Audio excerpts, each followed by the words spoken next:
the top 10 greatest centers to ever play in the NBA.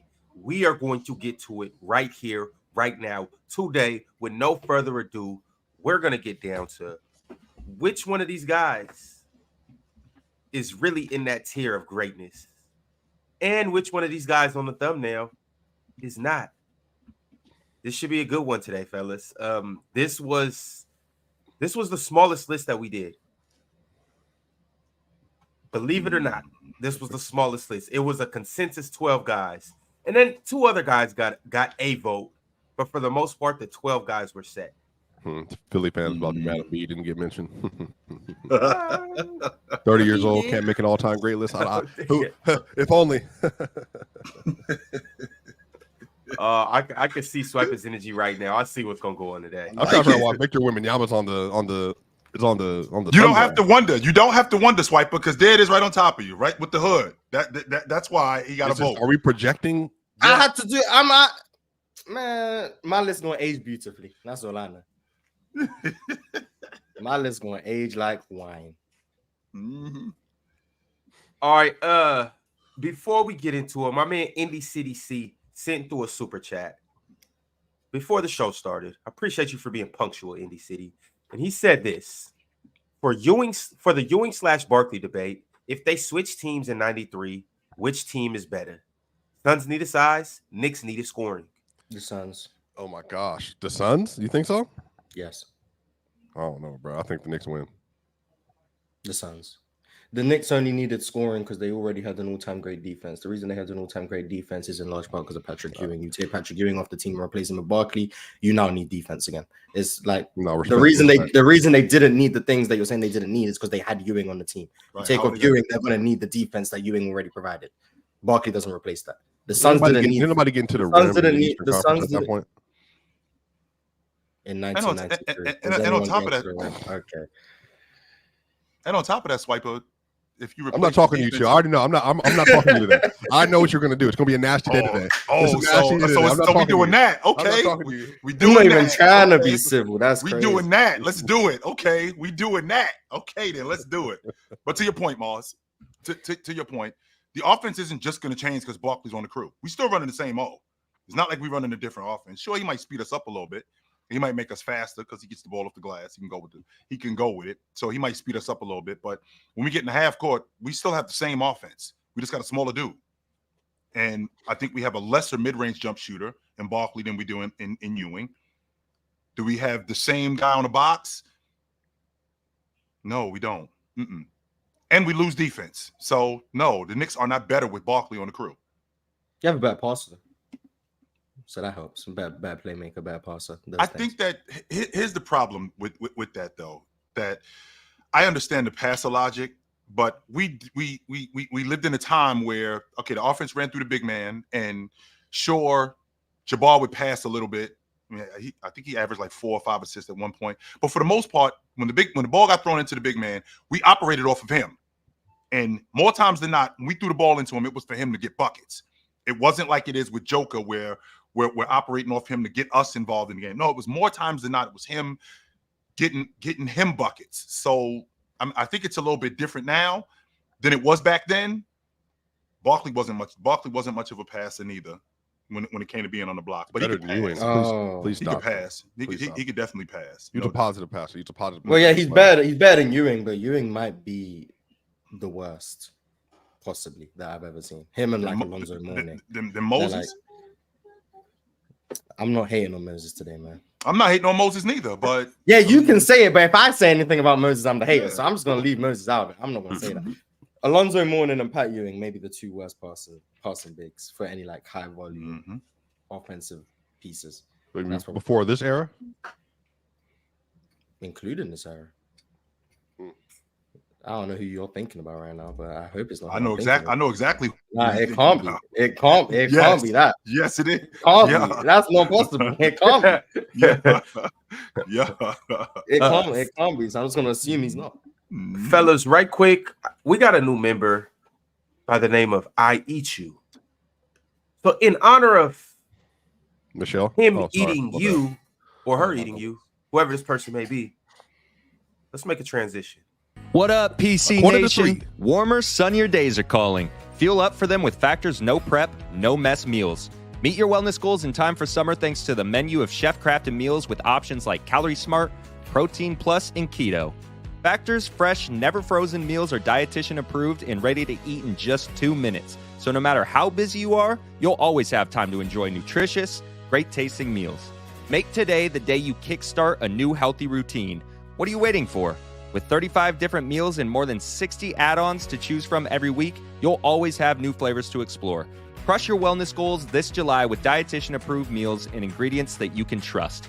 Make your day delicious. From breakfast to dessert, stay fueled with easy, nutritious options. Treat yourself to restaurant-quality meals that feature premium ingredients like filet mignon, shrimp, and blackened salmon. Keep kitchen time to a minimum. Factor meals are ready in 2 minutes. No shopping, prepping, cooking, or cleaning up. Enjoy effortless support for your lifestyle. Choose from 6 menu preferences to help you manage calories, maximize protein intake, avoid meat, or simply eat well-balanced. Head to factormeals.com/playerschoice50 and use code playerschoice50 to get 50% off your first box plus 20% off your next month. That's code playerschoice50 at factormeals.com/playerschoice50 to get 50% off your first box plus 20% off your next month while your subscription is active.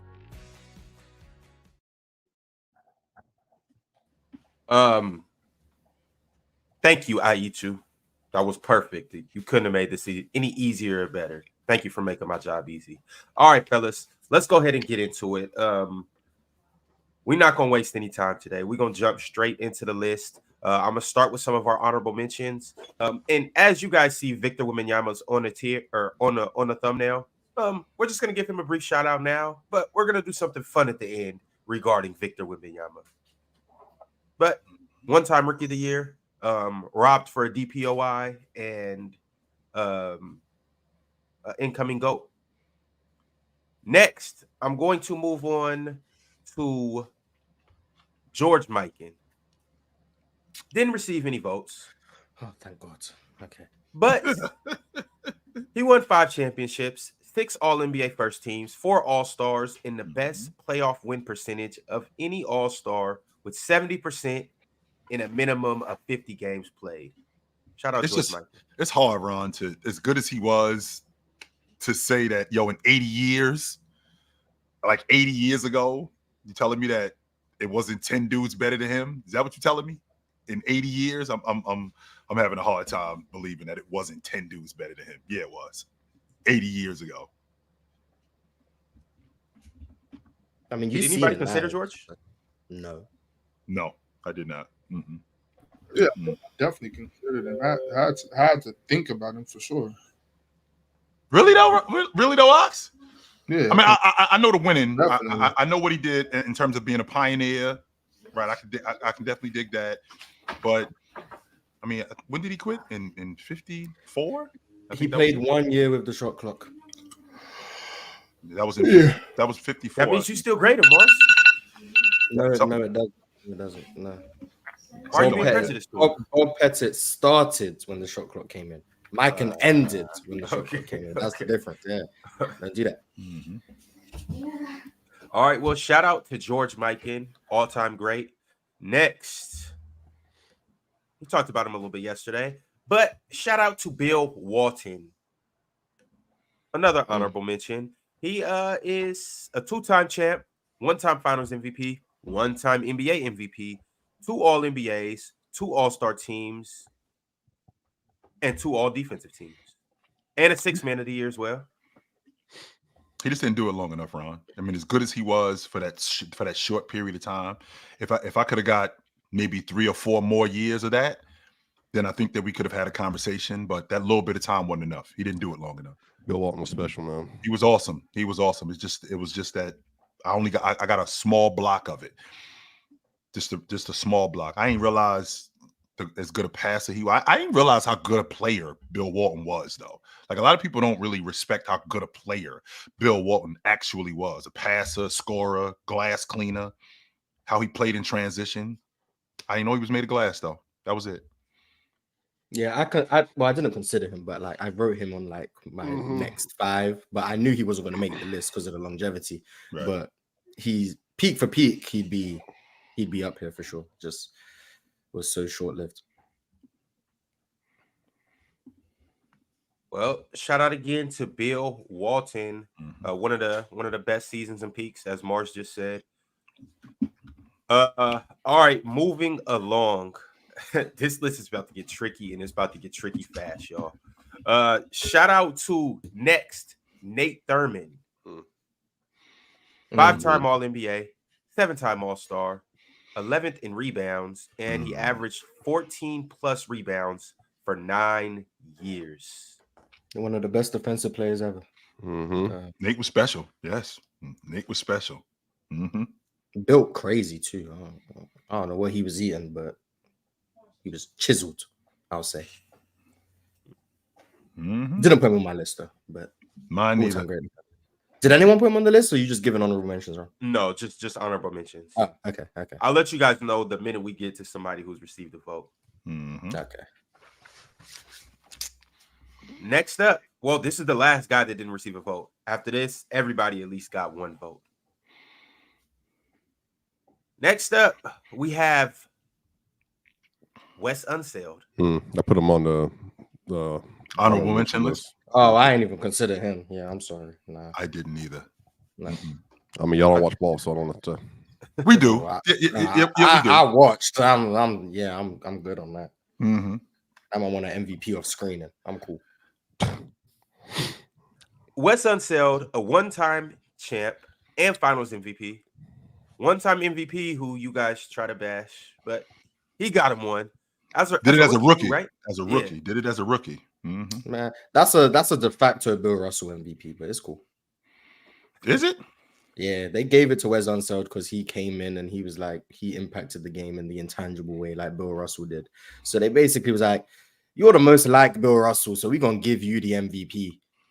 So basically, Bill Russell has 6 MVPs. Like, if you really think about it. Why couldn't they do that for Chamberlain then if that's the point? If that's he did when Chamberlain started playing like Russell, they gave him the MVP in Philly. When Chamberlain started scoring less, passing more, and playing better defense, they started giving him MVPs because he played more like Russell. That's what happened. They who, Mars?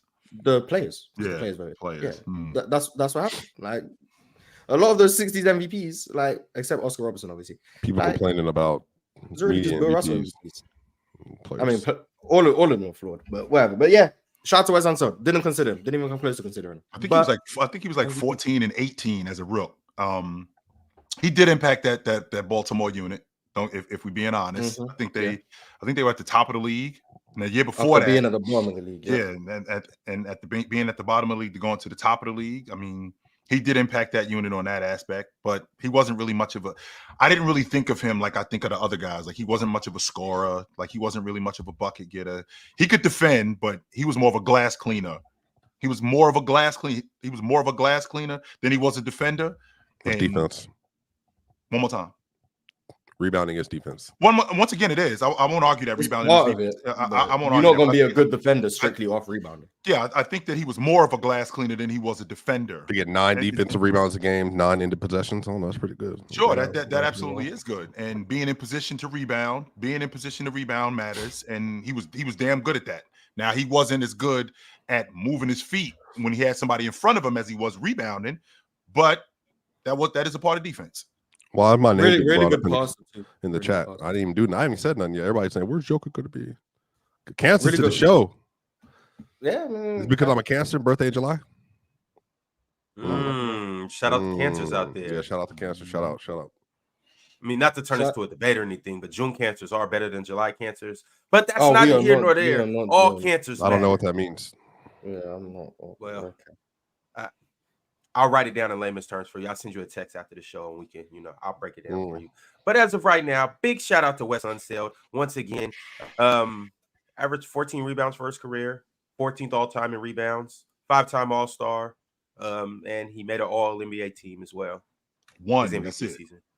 Yeah, his rookie year. It was tough to clean up around that time, Chill. They realized that, this guy ain't that good for them. Cool.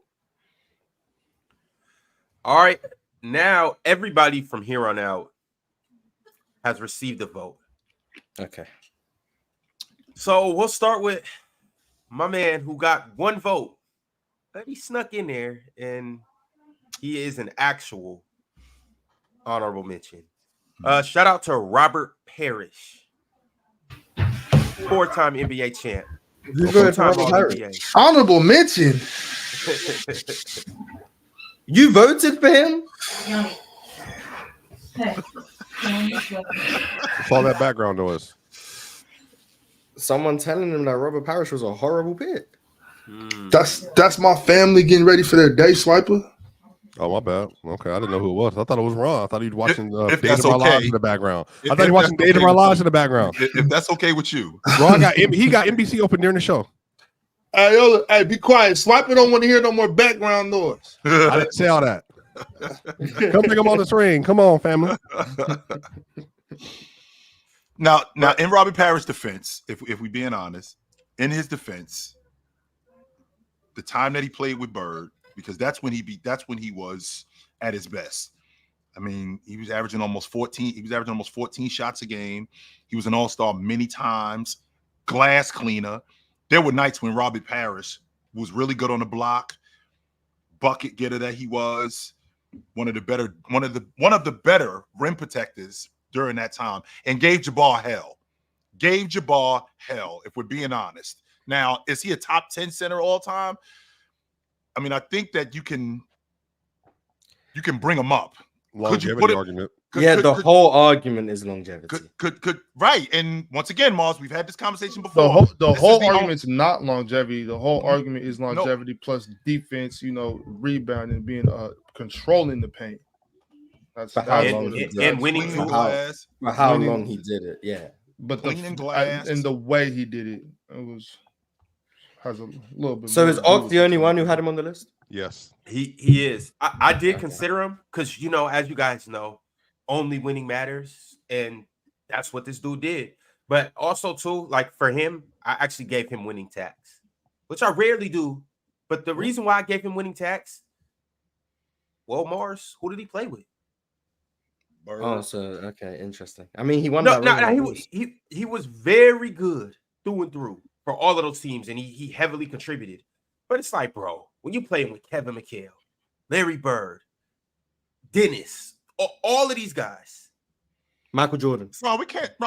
No, okay, he was 44 when he played with Michael Jordan. Knock it off. That's a Knock championship. it off. What are you talking about? Okay, whatever. He wasn't even playing on that crew. But Ron, okay, I understand that. I understand that you playing with great players that can enhance your game. But we've seen players play with great players and they weren't very good. We've seen these quote unquote super teams be a disaster. We've seen that. So the fact that Robert Parrish was what he was with Bird, how he complimented Kevin McHale, how Bird played off of him as well as he did, how these guys enhanced him defensively, how he enhanced them as a glass cleaner, speeding up the game for the Boston Celtics, getting Larry Bird open shots as a screener. Because Mars, you talk about guys screening all. You talk about how insufficient Wemby is as a screener. Meanwhile, you have a great screener in Robert Parrish. You have a great screener in Wes Unseld that enhanced the game, right? You have great screeners in these guys. So when you have great screeners in these guys, this stuff absolutely works. Robert Parrish, on the other hand, he could also score the basketball too. They actually ran offense for him where they got him on the box, whether it was against Jabbar, whether it was against Moses Malone, and he went after those guys. He was really efficient at going after these guys. So am I saying that Robert Parrish is a top 10 center all time? I'm not going that far, but we can bring his name up. He can definitely be in the conversation. He'll probably be back under my top 15. Robert Parrish, maybe top 20. Like What'd you say about Artist Swiper? So Parrish said Artist Gilmore. That's a great name. He was a great player. Yeah, he was one of my honorable mentions. I assumed he was someone a bootleg actually. Jabbar.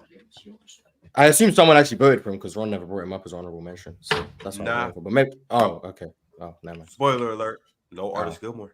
Well, I thought. Okay, well, I had him as an honorable mention. He was right outside. I had him like 11 or 12. Like he was close to making my list. Crazy numbers. Well, since we already know that I did vote for Robert Parrish. Robert Parrish is the reason that Jordan Mikan didn't get in there. I had to choose between them. Oh, good. Okay, good choice. Good choice. Okay, I respect Robert Parrish being on there now. Nice. And also, too, I do want to say, obviously, I just said I'm winning tax and Robert. part of it is because like had he maybe got a Finals MVP, or had he maybe himself been a 1 or 2 option, or just dominant through those stretches. Now he was very good. I'm not saying that he wasn't, but it's just like he got busy in the '84 finals. He got busy in them '84 Danny finals. Ainge, Larry. Just so you know, Danny Ainge did play for Sacramento. Danny Ainge played in Sacramento. Do you remember that? Do you remember Danny Ainge in Sacramento? No, you don't. Nah, I wasn't. You don't. I remember Danny Ainge in Sacramento. So the point what's the point? The point I'm making is that when you play with guys that are really good, the other guys make them better. Like Robert Parrish made Danny Ainge better because of the attention that he demanded on the block. That's how Danny Ainge was able to get open shots. Just like Bird made Danny Ainge better. It's not like Danny Ainge was just that dude. Danny Ainge can play. Who I'm having a difficult time even talking about Danny Ainge as a player because I can't stand his fucking ass. But that's just me. Point is I can't tax Robert Parrish for being on the bomb squad. I can't do it. All right, y'all. I just got a $25 super chat from Valdez Baker. Valdez said, Big Ox, Brink injury has unlocked Rakia Jackson, similar to Hayward and Tatum. It allowed for them to both get touches quicker than if those individuals remained healthy and in the lineup. Mars and Swiper, quote unquote, be cooking.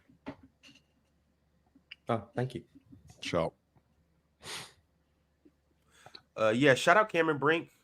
She's gonna be back next year. Definitely shout out to Rakia Jackson. She's been getting to it this year. And that shout out Asia Wilson, most points in WNBA history.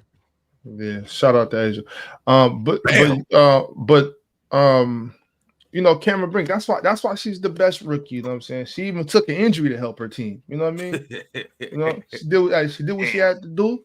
You know what I mean? So now Rakia could develop so they can come back next year. You know everybody having that rookie of the year debate, Ox, but when she was playing, she was the rookie of the year.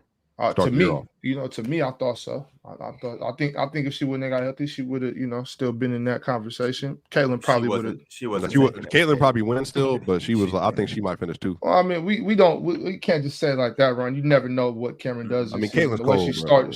She didn't need 15 games to get started. You know what I mean? She came in. Well, I mean, it's usually easier for a bigger transition. Is it 3 straight player of the weeks for Caitlin? Oh, damn. She got player of the month, didn't she? Oh, damn. I don't know. Yeah, March, it's on. Hey, it's on. And she's averaging it's not like sleep. It's like 20. I think she just last week like 25, 7 rebounds and 10 assists or something. Mars, think Trae Young, except more under control. And bigger as well, though. And imagine like I'm going Russ. 6'3", 6'4" Trae Young. That's what I'm thinking about when I think about her. Trae Young, more under control, better shot selection. That's what I think about when I think about her. Interesting. I mean, I think she's closer to Luka than she is either one of them, given that she's 6 feet tall in that league. Yeah, but imagine if Trae Young was 6'8". You think Trae Young would be? You think Trae would be with Luka? If Trae Young was 6'8", man, he would be the GOAT. I mean, respect. We're really talking about Josh Childress, if we're being honest, but he just didn't get an opportunity. All right, y'all, come on. Nah, we're not gonna do this today. I swear. Josh Childress was cold. He was cold. That was my man. Josh Childress was my man. Nice. That's my man. Ox, don't let Ron do that to us. Josh Childress was a dog. Sean Livingston too when they both came out. Yeah, Josh Childress. I like Josh Childress. That was my man. Josh Childress was supposed to be one of them. He was, but y'all remember Josh Childress coming in? Yeah, that's what we're talking about, man. So now you want to give him some love after a second? No, we're not doing it. When we was hyping him, hey, everybody was hyping. There's a bunch of people that got hyped coming into the league. Yeah, son. He went to a bad situation though, but trying to make the best of it. Shout out Atlanta. And then I think we'll get to the list, but another dude that I think they're hearing about a lot. It's like I think people want the same thing with Shannon Sharp. Respect Shannon. People don't realize how good he was. I think Gilbert Arenas too. Could I be hearing McCants and all them be yapping to him, bro? But Ox, when we was 17, 16 years old, Gil was a hunter. Was a real hunter. So I mean, I just love watching Gil. Shout out to his walk was higher than Steve Nash in his MVP year. Mm-hmm. He did have a quick run. He had a quick run. 4 years? 4 years, something like that. Something like that. 3, 4 Third, years. fourth best guard in the league, basically for some people, fifth, depending on how they felt. I was high on Gil. I'm gonna just leave it at that. Buckets it was bucket getters. That was the 2000s. All right, y'all. We are gonna come back to the current time for this next guy who received one vote at number 10 on one of you guys' list. Yeah. Who put a beat on the list? Yeah. Who'd you say, Ron? Joel Embiid. Okay. Yeah. Who put you, Mars? Yeah. I mean, honorable mention or number 10? No, number But 10. he's not, I'm the only one who had him voting on the him. list, so he didn't make. Look, but if he had a longer run, I would not have any problem with that. If he had three playoff runs in him, maybe 4, I wouldn't have. I don't hate it. I think he's better. He's peak for peak. He's better than Patrick. Peak for peak. Keep going. He's better than David Robinson. Stop Regular going. season. God. Regular season. You don't think Stop better? going. I mean, like he Stop lost going. me. Nah, Oh, bro. He should have lost bro. y'all with the whole beginning. Oh I'm no, sorry, he ain't lose me with Patrick Ewing, but he lost me with David I Robinson. don't Sure. know, bro. But yeah, I mean, peak for peak, yeah, Embiid would have been slightly regular higher. season. Peak for peak, Embiid would have been slightly higher. Probably would have been about 8. But the longevity, postseason injuries, all of that, it was like, okay, I'm gonna put him 10. Peak for peak, bro. Oh, chill. Am I tripping? I mean, peak for peak, as high as he's going is 8 for me. Like, here's what it is. Like, he's just not gonna go much higher. But Peak for peak. Man, David when we talk, not David Robinson, no, we're not doing that. We Well, not you feel like entertaining David did that. better than him at that. We're not entertaining David Robinson today. We can, Please, No. Hyper, like, Yeah, I'll debate anybody. What is David's off the limits. What is your estimation of a peak, Swipe, when you talk about a peak? How many years? I think he has 4 legit years of MVP quality play. What, 21 to now? Yes. Okay. 4 years. I think the same. It coincides with Joker and Giannis and them. I think he has 4 years where he's like best in the world talks in regular season for some people. And I think Ewing did the same thing. I think Ewing did the same thing from like 89 to like 93. He was awesome. So who's better, 89 to 93 Ewing or the last 4 years of Joel? I'll take 89 to 93 Ewing. Yes. Oh, yes, I will. I think the defense, as good a defender as Embiid is, I think Ewing was more of a consistent defender. I think he was a better glass cleaner. I definitely think he was a better rim protector. I'll give Joel Embiid the mid-range. Joel Embiid got a money mid-range game. But that's not to take away from how good Ewing was in the better mid-range. score, period, though. Right. I think better offensive player. Yeah. I'll definitely give you that 100%. But I think that with those 4 years with what they were doing, I think Ewing was a little bit more dominant. Interesting. But So yeah, that 4-year peak you're talking about, 26, 11 rebounds, 2 assists. Oh, that's Ewing. 3 blocks and a steal. 52% from the field. But for era, that's obviously excellent. Yeah, One more Ewing time, was 26, 11, and 2, 3 blocks and a steal, 52% shooting. 4 years, 4-year run. And those Knicks teams are some of the best defenses statistically ever. And that was largely due to Ewing. Absolutely. That was largely due to Ewing being who he was as their anchor. Yeah, I'll have the Ewing Embiid conversation. I don't know who I'd favor. Because Embiid postseason injuries does still bring down the peak. And Mars, that stuff matters, man. It just does. I agree. And a lot of people won't. A lot of people will. The reason why I'm saying that, Mars, because a lot of people will dismiss that. They'll just look at you as the basketball player, and you as a basketball player, you're more skilled, you're a better offensive player. You being able to hold up matters. If you can't hold up, I can't continue to talk about you like I talk about these other guys. I can't do it. And Ewing was pretty durable, especially during that time in a big man era, especially during that time in a more physical era. Now, I won't argue this era where sure, it's a little bit more wide open, and I think your skill set has to be a little bit more advanced. I won't argue that. But when I'm talking about in a more defensive, in a more physical, more defensive era, and him being the anchor and him being more durable, I'm going with Ewing. Let me check this out right now. So 89 to, so you're saying 89, 90? I'm going, let's see. Yes, I'll go 89, 90. Those 4 years. 4 years on. Yeah, okay. To 93. Ewing was a monster during this time. He was. I'm not gonna lie. Yeah, And for sure. I'll even go as far as 94 because up until 94, 95, there wasn't much of a gap between Ewing, Olajuwon, and David Robinson. It was at that point when both David Robinson and Olajuwon separated himself from those guys. Oh, we got the stat. I know. comparison. It's only just additional context. Doesn't mean it's everything. It's just additional context. I'm trying to get the whole thing in here. But I yeah, see it. so There we go. Okay, so Embiid scores more, gets more assists, more steals. Ewing gets more blocks. Embiid's more efficient. Embiid has a higher VORP, box plus minus. All of but this. it's close though on the VORP. That's just games played, obviously.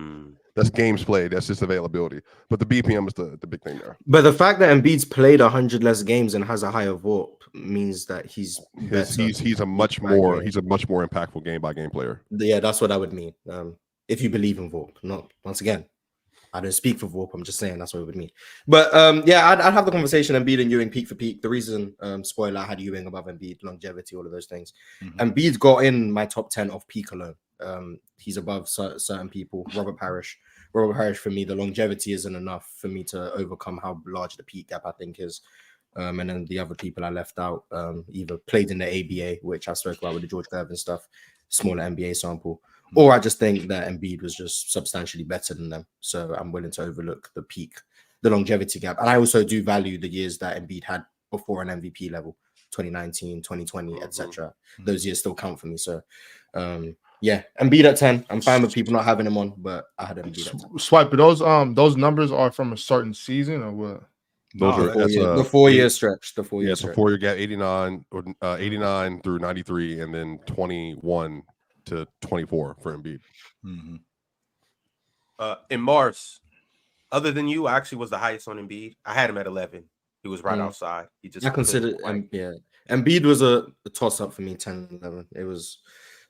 I just went with Embiid. Maybe some bias in there, but the peak is too good in my opinion. It's too good. I wanted to try to squeeze him on there. It was just hard for me to make that happen. It's a hard list to get on. Yeah. All right. Embiid got action though. I mean, all it takes is one playoff run, and people are gonna start throwing him in the top 10 instantly. That's all it takes. What do you mean one playoff run, Miles? Let them win the NBA championship. He's a top 5 center all time. No, people won't. People will be saying that. There will be. He's a top 5 center all time. I'm telling you right now, Swiper. Let them go deep into the playoffs and get to the NBA championship and win it. He's a top 5 center all time. He's better than Shaq. No. I'm just saying that they're just not gonna rank Wilt and Bill Russell. So they're gonna take them off the table. And it's gonna be the team Shaq. There you go. There you go. Maybe like those guys. That's it'll be top 5. I don't know if people are going to let him jump David Robinson. I think people would just respect David Robinson more than they respect Embiid anyway. But we got to get to the list. We got to get to the list because I have an hour. I have 55 minutes. Unfortunately. All right. Next up, we have. Is this officially the list or no? This is 11th. Last honorable mention, which is nasty because Bob McAdoo was a very good center. Yeah, I put that. That was one. Okay. Yeah. He was a 2-time champ, 1-time MVP, great. 2 All-NBAs, 5 All-Stars, and 3 straight scoring titles. You know Bob McAdoo led the league in scoring and did not make the All-Pro team? I mean, does leads in the league in scoring mean you have to make the All-NBA team? Respect. Morris, he was second in MVP votes that year. I mean, you guys are the ones who care about the accolades. I don't care. So like, it's what it is. But yes, it does, Mars. Interesting. So yes, I'm trying to think of like who led the league in scoring. Nobody. That's never happened before, Mars, ever. I believe you. Yeah, I know you be doing your research on those interesting stats. But yeah, I ain't put Bob McAdoo. So Swipe is the only one who had him, or multiple? I think did I have him at 10? Yeah, you had him at 10. I had him at 9. Oh, so 2 of you. Okay. Yeah, I ain't put Bob McAdoo. Nah. That 3-year stretch of 30 and 15, 34 and 14 MVP year, and then come back with a 31 and 13 year. 73, 76? 74, 76, I think. And this is around peak Jabbar too, by the way, that he's doing this. Yeah, Yeah. I guess I gave him a teeny Talking bit about of Jabbar is crazy. air attacks, but I guess I gave him a bit of he was a power forward playing the 5. So he gave up a lot defensively, but had major offensive advantages. That Buffalo team was just doing a lot of what's the word? Losing. Well, I wasn't gonna say no. Jack Ramsey was coaching them. They were doing a lot of like they were experimenting. That's what I'll say. They were experimenting. So they ended up not being the best defensively. And I think part of that is because of Bob McAdoo at the 5 is just not a great formula for defense. And then offensively, I mean, he reminds me of Amari Stoudemire, Bob McAdoo. That's what he reminds me of in terms of a 4 playing the 5 with major advantages offensively, major drawbacks defensively, plus lesser longevity. Kept him off my list. Yeah, well, shout out Bob McAdoo. You almost made it, big fella. You almost made it. But chill. Was Bob McAdoo who would you say was the second best player in the 70s? Like through and through. It was Chamberlain. I'm sorry, not Chamberlain. I'm sorry. It was Jabbar. Dr. J. Yeah, Dr. J. ABA included. You're just saying in the NBA. I'm just thinking about in the NBA. I'm just thinking about in the NBA. Oh, okay. I think Dr. J would be. I think it would be hands down. Well, why? Yeah, but why is Dr. J's ABA not included? Because he didn't play in the NBA. That's why. Well, no, but I'm saying we said basketball players. He didn't come into the NBA until 77. No, I know, but I think he said. Did you say NBA player or basketball player? No, I said in the NBA. Oh, okay. Just in the NBA. Same reason. Willis Reed was up there for a little while. Not in the 70s, Mars. Not the early 70s, like 70 to like 72. Well, like 70, 69, 70 when he won the league MVP, he had a short run. But yeah. I'm thinking Havlicek, I'm thinking Dave Cowens. The only guy who really stood out the most during the 70s was Jabbar. It wasn't like one other guy. I mean, Pistol Pete was pretty awesome in the 70s. But for the most part, there wasn't really one guy after Jabbar that was at the top that was consistent enough. Bill Walton was only around for 5 minutes. Havlicek was the only other guy that was consistent in being awesome in terms of starting, in terms of playing on both sides of the basketball. I mean, Dave Cowens was awesome. I would have to say Havlicek. I'd say Rick Barry, but it was short-lived. The whole decade, I don't know, but Rick Barry in the early 70s was weird. The 70s was a really weird decade. I'd say him. Yep. So Rick Barry and Dr. J would be my 2 answers. See, I put Bob McAdoo in that category. Those 3 seasons of 30 and 15, and then you go with seasons to follow that of 26 and 14, 24 and 12. Those seasons, he basically sustained that all throughout the 70s. So that's why I boosted him high on mine, because I'm like, you had a whole decade where you was really holding it down when guys was in and out, but through and through, you did your thing, and then on the tail end of your career, you came and got 2 rings as well. Now, obviously. Give him the Robert Parrish tax. Give him the Robert Parrish. Well, tax. Here's the thing though. He had a sample of being a number 1 and dominating.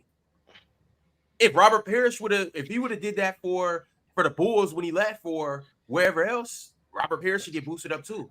Imagine 43-year-old Robert Parrish putting up 25. All right, if he would have did it for Golden State. If Robert Parrish would have averaged 3 straight years on Golden State at 30 and 15, it'd be like, all right, I'm feeling you a whole lot more, Robert Parrish. Yeah, as a matter of fact, I think Robert Parrish should be a lot higher on everybody's list. These are all great players, but Dr. J was better than every single one of these dudes, except for Kareem. But we just don't do ABA, which I understand. I mean, I understand the argument, but shout out to Dr. J. It's third on our small forward list, I think. He came. Yeah, third, I think. Oh, bro, I tell you, Luke, I thought you said Devon Achane was out tonight. I was like, bro, please don't. He's gonna be a monster now with Raheem Mostert. All right, let's move on. List time. Number 10. Number 10. He's actually 4. I think I know who's number 10. Okay, interesting. All right, y'all, let's get into it. At number 10, we have a guy that's 13th in blocks, 10th in rebounds, 4-time all defensive first team, 3-time DPOI, 8-time All-Star, 5 All-NBA, 2 finals appearances, and 1 championship. Dwight made a list. I didn't know he was 10th in rebounds. Yeah, I didn't know he was 10th in rebounds. Dwight was what he led the league? He was a 5-time rebounding champ. Yeah, it was 7. Was it 7 to 11 that he, or what the DPOY years were? 9 to 11. 9 to 11. Yeah. Yeah, I want to say 5-time rebound. Yo, Dwight was a monster. I had to really go back and think because I wasn't initially. I didn't project Dwight to make my list until I started doing my research and due diligence. And I gotta tip my jersey to Dwight. Yes, I tip my jersey. He was an animal. So he made 3 lists or how many? He didn't make mine. Oh my. This too low for me. Oh, you had him With higher. Dwight Howard at 10, that's too low for you, Ox? But he got Robert Parrish at 10. Well, Dwight He came Dwight in the league. He came in the league as a glass cleaner. 04? And, yeah, he came in the league in 04. Right He after came in LeBron and them. Ugh. Yeah, he was the next draft. Yeah, that's insane, chill. And then CP was a 6. 05, 06, yes. Yeah. Bro, we had 3. That's nuts, man. Dwight, remember when she came in the league right after Shaq had just kind of left that run, and everybody said this is the next Shaq. Well, he was the next one. He was And touted. He was touted as the next one. He was amazing. 100%. Yeah. Mhm. Is he the most physically gifted like vertical center that we had? Yes. I think he screwed himself up because he bulked up like he did, and I think that hampered some of But his. did he do that, or I think he just grew? Like I think he just became a man. No, he said himself that he was bench pressing where he couldn't put his hands down because he was bench pressing. But so that much. made him the most nightmarish big in the league, though. Yeah, he was strong as an ox. Where he messed up is letting Kobe Bryant pressure him to play that year. No, Just for sat real. down. 12. Because Dwight was similar to how we just did with Iverson, and who else did we do that with when they transferred teams? And that was James Harden, and it was somebody else too. Similar to that, Dwight was 20 and 14, led the league in rebounds. Yep. 2 blocks. Yeah. Dwight was still elite. That year he didn't lead the league in rebounds in 11. I think he was second that year. Had to have been. Yeah, I think he was second that year. He didn't lead the league in rebounds. But the funny thing about Dwight, remember people started making fun of Dwight. Was it about 12 after the Kobe thing when that went downhill? But in 14, still when he was with Harden, he was still like putting up really good numbers. But I think at that point people thought he was a joke. They just said he didn't want to win. He got that Kobe tax. You think it was Kobe that did that to him? Yeah, 100%. Well, reputation. Yeah, you on the Lakers, and then things get said about you. Your reputation doesn't leave you. He was cool in Houston for like the first year. Then he really was. Then he got hurt in 15, and then 16 was just a nightmare. And then after that, it was just downhill. But that's like the story of Dwight, I guess. He was much better in the playoffs in a short sample, as opposed to like long term. Like if you remember him in 08, 09, don't get me wrong, he demolished Cleveland, but those others they demolished Cleveland. They couldn't do anything with him whatsoever. But long term, he was better in the short term. Like when he was in Houston, I think he was like 28 a game, something like that, in like a 6-game series. He was like 27 a game in a 5-game series. But when you move past the first round, I'm not going to say that he was Damian Lillard, but like when the playoffs got longer, when they went deeper into the playoffs, he struggled. Chill. That Cleveland series, 39 minutes a game, 26, 13, 3 assists, 7 blocks in that series. He shot 65% from 2. You don't have to go any further. Just go to game 6. Didn't he go 40 and 20 in that game? Something stupid like that, where it looked like it was. And James is on the floor, and it looked like it was Dwight Howard and a bunch of kids. Well, but there was no big at that time that could really defend Dwight, especially coming to the East at that point. That's why the Cavs went and got Shaq. Like we're not gonna act like the Cavs didn't get Shaq for a reason. That's exactly why they went and got him. They got Shaq because Dwight destroyed them the year before. Right. Yes. They got Shaq for a reason. They were trying to beat Orlando. That's what happened. And then he tried to bully the Lakers, and they were like, "What? This is not the East, buddy." But yeah, I didn't put Dwight on my list. It was between him and Embiid, and I just think Embiid is substantially better. So I'll definitely have that discussion though, Mars. Embiid, that's a great discussion. I think Embiid would have worked Dwight. He wouldn't have worked Dwight. Respectfully, I'm not saying work, but I think he would have. You think he would have outclassed him if he's healthy and his jumper's going down? Both of those things. We're talking about a healthy Embiid. Like the knee isn't bad. He's good to go, and he's 2019. I would say 2019 pre playoffs. Like right. I think he could have like had a lot. And we're going up against Dwight Howard, the as physical as Dwight Howard was, the athlete that he was at that point. Before Embiid lost his verticality.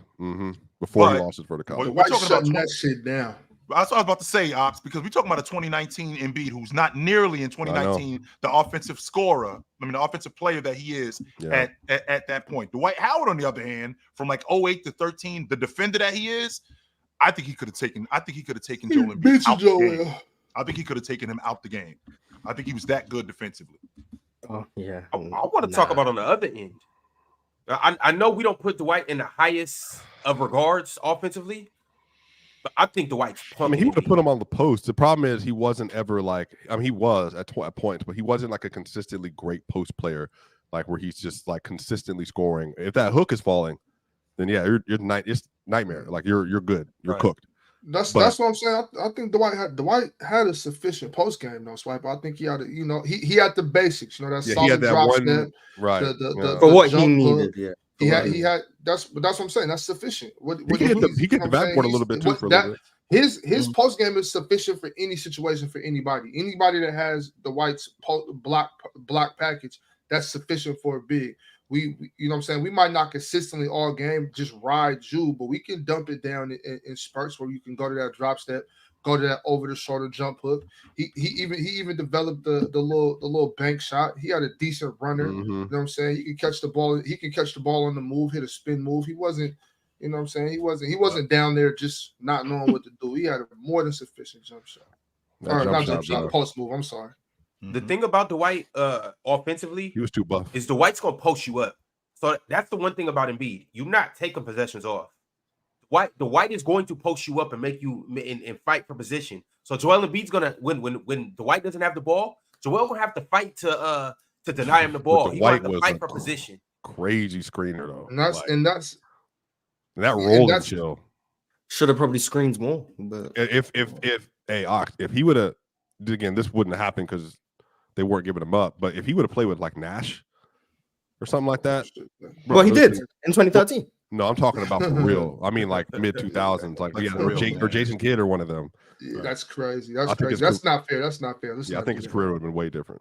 But to your point though, Ron, like a big that works like that on the block, whether the possession ends with you dumping it down to him and scoring or not, that's huge for an offense. You keep the defense engaged. You know what I'm saying? They're engaged with what you're doing. Yep. You know what I mean? So they can't. That allows for good cutters. You know what I'm saying? It allows for less help on weak side shooting. You know what I mean? So that's very pivotal to a solid offense. A big man that's going to put in work and not just stand there because he knows he's not getting the ball, showing his hands, getting big. You know what I'm saying? Sitting down, calling for the ball, demanding the ball, and actually wanting the ball. You got guys that show, but they don't want the rock. You know what I'm saying? Talking about dudes that's really calling for the ball. And like Dwight provides like a form of spacing that I think gets ignored. Like spacing is more than just shooting. If you drive, you can't leave Dwight because then you're just giving up 3 offensive rebounds or a lob. Like you can't leave Dwight. So bigs will have to stay attached to Dwight, giving guys easier driving lanes, easier finishes, which in my opinion is a form of floor spacing because you're opening up the lane for your teammates. But it gets ignored because obviously he's not shooting. Now, with all of that being said, I still think Embiid is just a better player. But I can understand Dwight being on this list. 8 years at an extremely high level. Probably the best defensive player in the league for a stretch.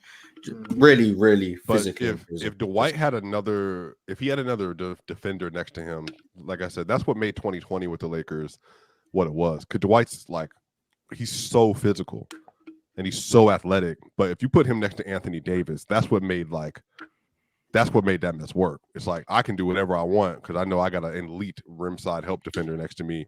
Right. And they had Braun and KCP and Caruso and Kuzma. And he also had the unique ability to make you take tough shots. That's where I think the separator is with Dwight Howard and Embiid, because Embiid wants to play on the perimeter.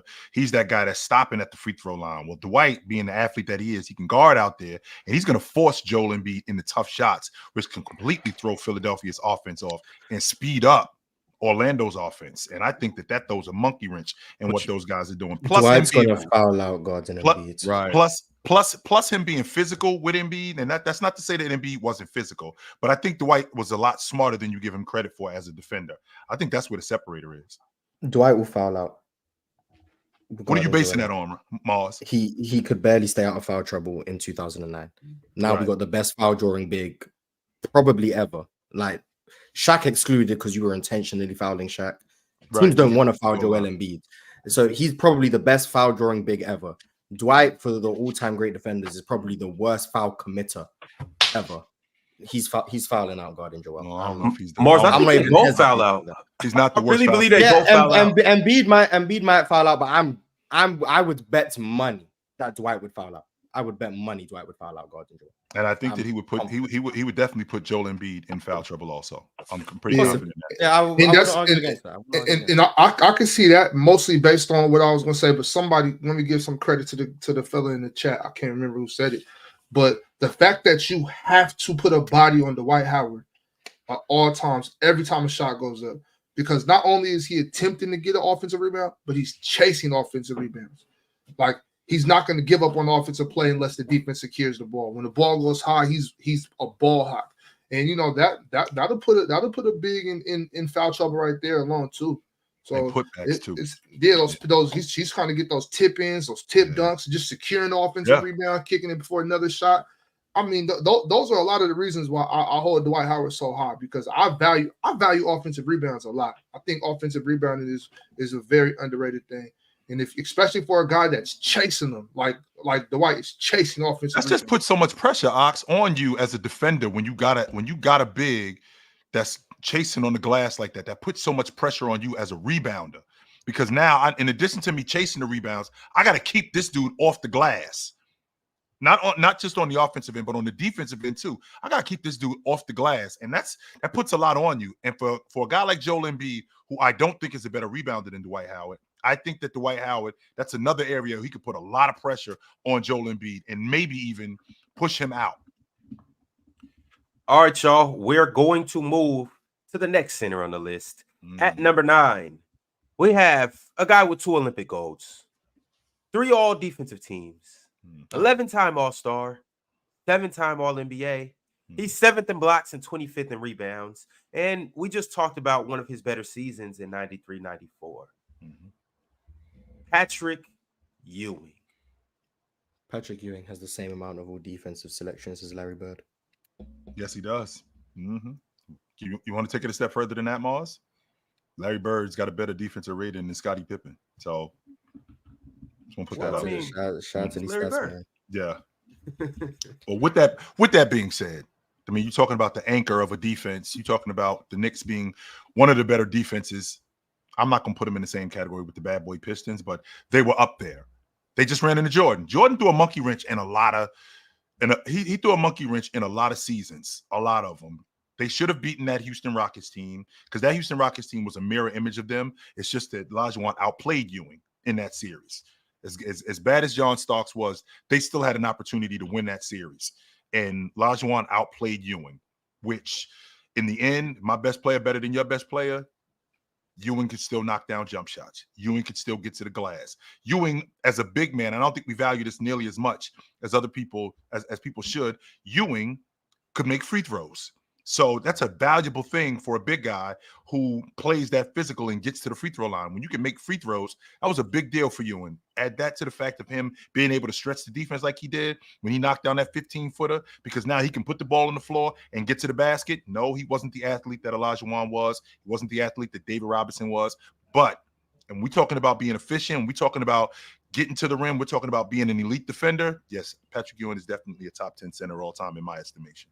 Yeah, I had him at 9. A little bit lower because of I value being able to be an elite offensive hub. Ewing's playmaking, passing, floor vision, however you want to call it, lacked. I think his defense. It's crazy that the Knicks had their most success. I mean, part of it is MJ was in the league, I guess, but had their most success when I think Ewing was past his peak. Peak Ewing, I think, was late 80s, early 90s. I think his athleticism, his defensive mobility started to decline, and then the Knicks had their best playoff run in 94. But I think shot selection was a problem. Relying on tough shots was a problem. I think why his efficiency struggled in the playoffs sometimes. But I had him at 9 because defensively, I think he's so much better than 3 all defensive teams.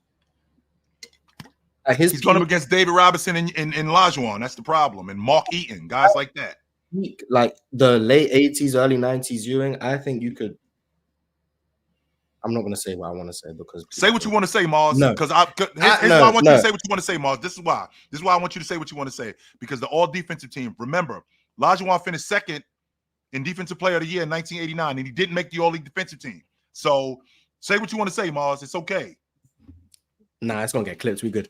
At his peak defensively, I think he's one of the best defensive centers ever. I'll say that. I think he's one of the best defensive centers ever. Doesn't get enough respect because the accolades don't reflect it. But he was a special rim protector, special mobility before he got older and the mobility started to decline. But you go watch like those, like I said, late 80s, early 90s Knicks, and that's when they were at their best defensively. Ewing was out there moving his feet on the perimeter, recovering to the paint, moving all over the court. He was doing everything you could want. Like, I'm not gonna say it's modern, like it's not Anthony Davis in terms of the mobility, but for about as close as you could get for the 90s, that was Ewing. That's how mobile he was. He doesn't get enough respect for that, in my opinion, because people only watched the Knicks when they went to the finals, and he wasn't moving as well in that year as he was in like 4 or 5 years prior. But Ewing was a special defender, very good scorer, very good tough shot maker. And plus the longevity, that was enough to get him at number 9. I considered him at number 8, but after that, it was just there was too much of a gap for me. Miles, when you say late 80s, what are we talking about? Are we saying 88, 89? Which one? I'd say, I mean, if I had to give like a particular year to start from, I'd say, well, his most mobility was when he first entered the league. But in terms of like when he really elevated to like a certain level defensively that I found intriguing, I would say the moment Rick Pitino started coaching. So that was in 89. That was in 89. Okay, when Rick Pitino became the coach, that's when I think Ewing like elevated to another level defensively, and then you really saw it like reflected, I think, in the Knicks defense. Probably around, I want to say 92, maybe. That's probably when you really saw it like reflected in how good their defenses were. But yeah, Ewing, special defender, special scorer. Underrated because the accolades just don't stack up because of the era he played in. But I've considered him as high as 8. So I don't know who the highest had him, but I had him at 9. I had him at 9 too. The highest that Ewing was 8. Mm-hmm. Oh, okay. Yeah, that's as high as I could see him. So who had him at 8? You? Me? I had him at 8? What? Mm-hmm. No, I had him at 9. 1, 2, 3, 4, 5, 6, 7, 8. Jordan. Oh, Jordan had him okay. and he didn't have him Jordan? he had him at 7. Oh, What 7. time is Okay. Jordan coming on? Coach. What time is Jordan coming on? You're not gonna get to see Jordan today. You're not gonna get to see 1, 2, 3, 4, 5, 6, 7, 8. I had him at 9. Man, how many questions? I had Ewing at 9. You Okay, most people had him at 9. Okay. All you guys had him at 9. Mars had him at 7. Yeah, I had him at 9. I didn't have him on my list. You have Bob McAdoo, but not you have Bob McAdoo, but not Pat Ewing. This is a bozo. Yo, Bob McAdoo put in more work than Patrick. It's your man. And you know what? You know how many times we've gone back and forth, and I'm telling him that Patrick Ewing was not like I thought Patrick was dope, but in comparison to some of the other guys, I'm like, nah, Pat wasn't like that. He's trying to tell me Pat is, and then when I find out he don't even got Pat on the list, like. Just you had Dwight. Wait, you had Dwight Howard, but not Pat Ewing. Yeah. Okay, I'm just gonna disagree. I got Dwight over him. I can appreciate the Howard thing, the rebounder. I can't get with it. I can understand. I didn't have Howard over Ewing, but I can appreciate the rebounding in the defense. I can appreciate that, even though Ewing as a defender. I think Ewing's a better defender. But I only had Dwight 1 over Pat though. I had Dwight 8 and Pat 9. I had Howard at 10 and I had Ewing at 9. Shout out to Pat Ewing. Mm-hmm. And I also had Embiid over Patrick Ewing too. See, I can get with that. Nah, I didn't even have Embiid over Pat. But you had Ewing at 12. You had Ewing at 12. This is your man. I'm feeling this, bro. Yeah. You might as well just have put Rick Smith on the list. Honorable mention. Look. Hey, you better not, Ron. I swear to God. Honorable mention. You better not, Honorable Ron. mention. Look Yo, at look at his face. I Oh, brought so- up Rick Smith. Oh my god. All right, 8. Number who's 8. Who's number at 8, Ron? I have a strong Hey, feeling. shout out Rick Smith though. Shout out Rick Smith. Yeah, that's the best center Shaq played in the NBA Finals. Nah, he played Ben No. Wallace. He played Mutombo too. But Mutombo better than Rick Smith at that point. In 2000 Rick 2001? Smith or 01 Mutombo. Yeah, I'll Yeah. take Mutombo. Give me over Rick me Smith. I'm Mutombo. taking Ben Wallace over both of them. Well, he lost to him, so that wasn't the count. That wasn't. We don't talk about that one. Oh, well, you said played in the finals, so I was just. I don't know why. Well, Shaq didn't play in the final because Kobe didn't lose to Detroit in 04. So Oh, know. yeah, it didn't happen. Yeah. Okay. Mm. Interesting. I'm pretty sure Luke Walton had 8 assists one of those games. By the way, I think that was his rookie year. I thought Luke Walton was going to be a nice little player. I thought he was going to be what Josh Giddey was. Kobe should have just got out of Luke Walton's way. Give Luke Walton a piece. Facts. Give Luke Walton a piece. All right, fellas. Just ahead of time, I want you guys to know that we have a tie for second place, and we also have a tie for fourth place. Those should be. Oh, okay. That makes sense. Yeah. That makes sense. That makes sense. Yeah. That makes sense. I know who they are too. And tied for fourth, you said? And tied for fourth? Yeah. Fourth makes sense, I think. Second makes sense too, depending on how much you value. Nah. All right, let's keep moving. There's only one All right, answer. let's get the 8, baby. 8. Let's get the 8. Yes, sir. Hey, right. relax, Swiper. Relax, man. Chill out. Swiper doesn't want to hear who number 8 is. He doesn't want to hear who number 8 is going to be. Yes. We know who it's gonna be. He shouldn't. I be know this who it's high, gonna but- be. But He shouldn't be this high, but hey, whatever. No, I know who Ox isn't yapping about. I know who is really 8. Go ahead. Can I get some guesses as to who No, you guys Ron, believe is just eight? do your job. You the host. Probably This ain't Family Feud. Probably a guy that's only been elite for 3.5 seasons that you guys are acting like is the GOAT already, but whatever. What are you yapping about? It's funny how the time It's he was not elite gonna just be keeps him. shrinking. It It's better- funny how the I'm time he's been elite just keeps shrinking. It's funny. Well, the guy who is at 8. But I want to hear. Hold on, before we go, because if it is this person, I don't want to hear from Ox because Ox is just gonna yap. I know how Ox works. I love Ox. Ox is my dog. Tell the truth. But he's going. I know. But that's what I'm saying. I need Chill because Chill is going to be the main perpetrator of this offense because he's going to keep holding on to this 90s BS. So I'm trying to figure out. I want him to tell me verbatim. You don't even know if it's him. I just want to know. I'm just saying, in case it is. Don't. Just Rip the Band-Aid off, bro. Before we go any further, just so you know, I had him at 8. I know you did. I know you did. I But got I'm him trying at to figure 8, out your so. justification because I know who's at 6 and 7. You know who he has above him. It's that guy. I know. So you're gonna stop it, Ox. You're gonna have to convince me based on basketball reason and damn sure the playoffs. How in the world 6 and 7 are above 8? Because if you, Mr. Playoff, 750, did you see what he did in 1946 in the playoff? All that other stuff. I need to hear what playoff run do you have, or 3 years of a playoff better than the other dude that's ahead of him, leading to the final. Because you're gonna name some names and you're gonna bring up some numbers and series, and I'm gonna be able to counter. Well, this series was way better than that. Because especially about who's number 8? Ron? I know who's at 8. Go ahead. I don't know. I want to know who's number 8. First off, Dub 750. Second off, at 8, it is indeed a 3-time MVP. One-time champ, one-time finals MVP. Oh, Okay. Moses. It could be anyone. It could be Moses. anyone. Yeah, Moses Malone. Moses Malone at 8. Moses Malone at 8. Love to see it. Love to see it. Yeah, and he's Moses. still going. Oh, Nikola Jokic. Y'all are so full of nonsense. Chill. I want you to make a No. This is what you're not going to do. You're not going to no. I need you to make a basketball argument for Moses Malone over Joker. Let me kick back. Let me kick back. Let me hear this. Let me hear this. I want to hear what Moses Malone did in the playoffs over Nikola Jokic. That's what I want to hear. Okay, Here we go. Rebounding? Is he a better rebounder? Is that what I'm hearing?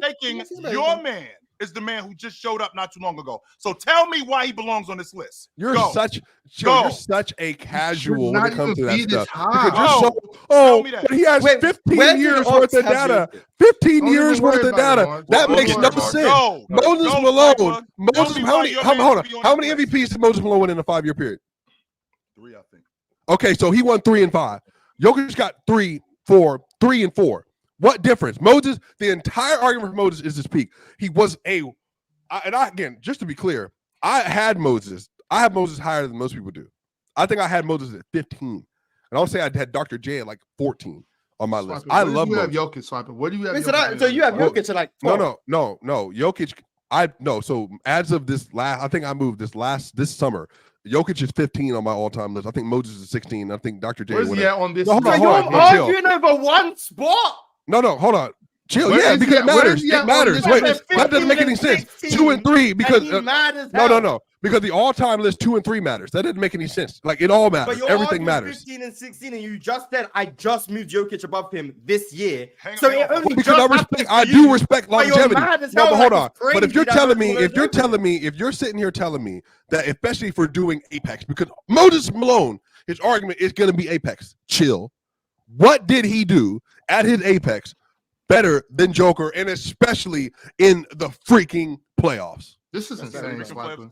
So let's discuss the playoffs for a second. Please. Your man, Go ahead. before last season, the 23 season, what did your man do in the playoffs? What do you mean? Not He wanted- much. he wanted- I'm not No, done. I'm not finished. In terms of winning or just playoff player? Are you talking about playoff player? So now what we're doing, this is what we're doing. No, you're talking about playoff.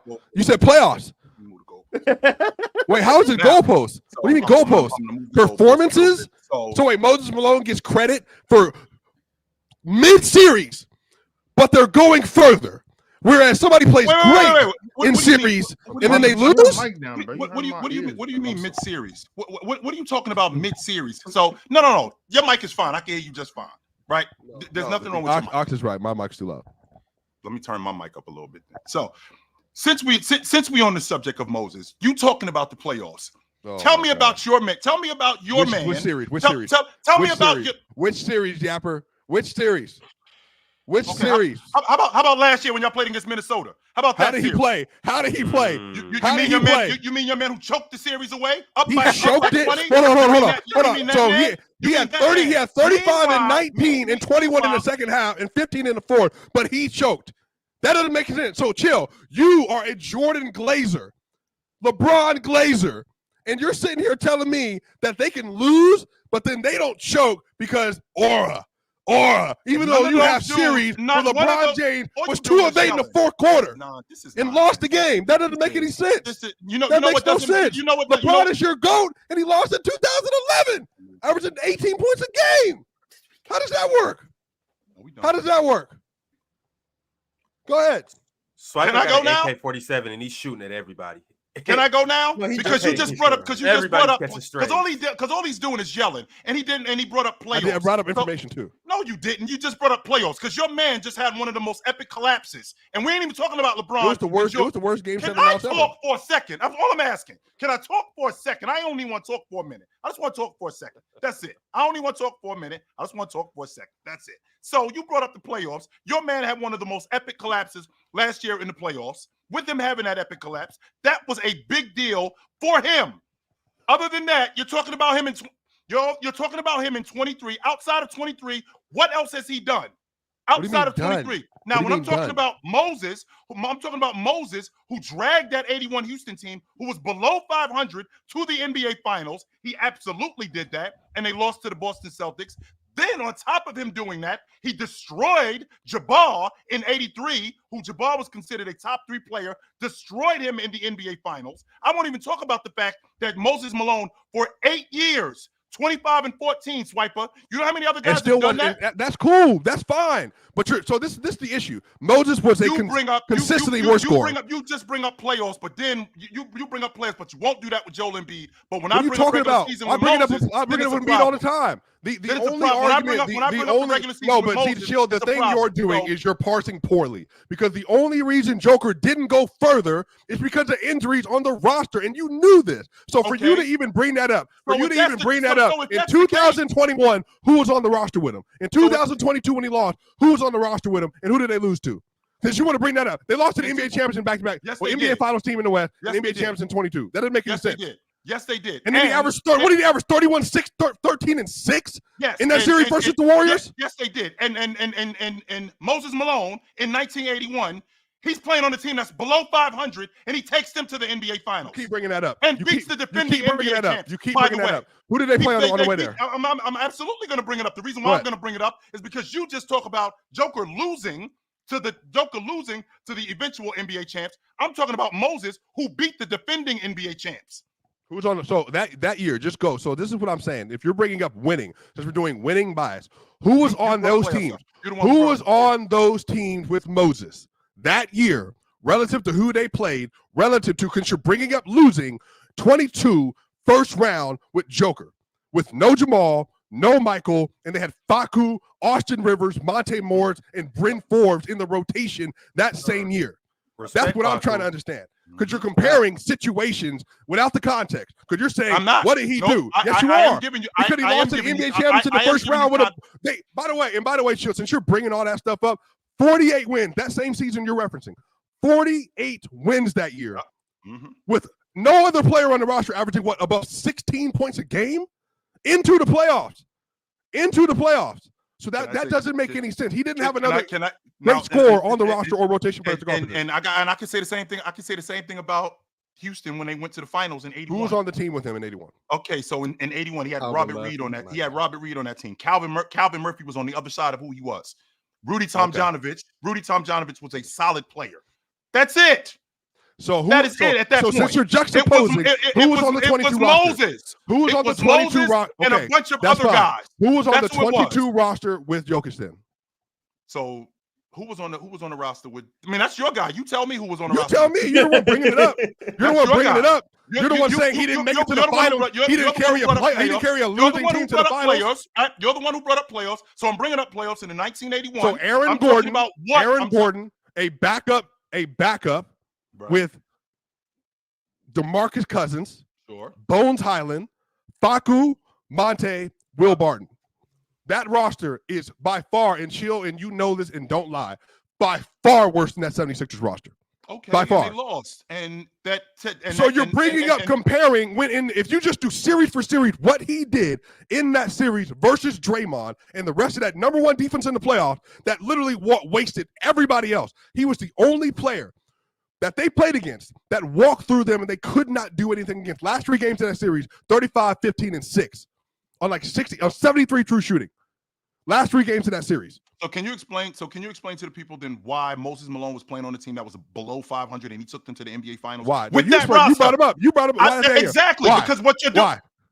Why? Because he was the better player. Because what he did overall, he doesn't have one guy on his crew averaging more than 16 a game. He doesn't. And not only that, he's doubling these guys almost in the playoffs. But you just said that team is better than the 22 Nuggets. I didn't say that. You said that. No, it is. I asked you. Is it or is the 81? So it is. So don't say that I said it. No, I asked you. I just asked you. No, you didn't. Okay, let me ask you again. So let's get is back that 81 team better than the 22 Nuggets? They're more talented, sure.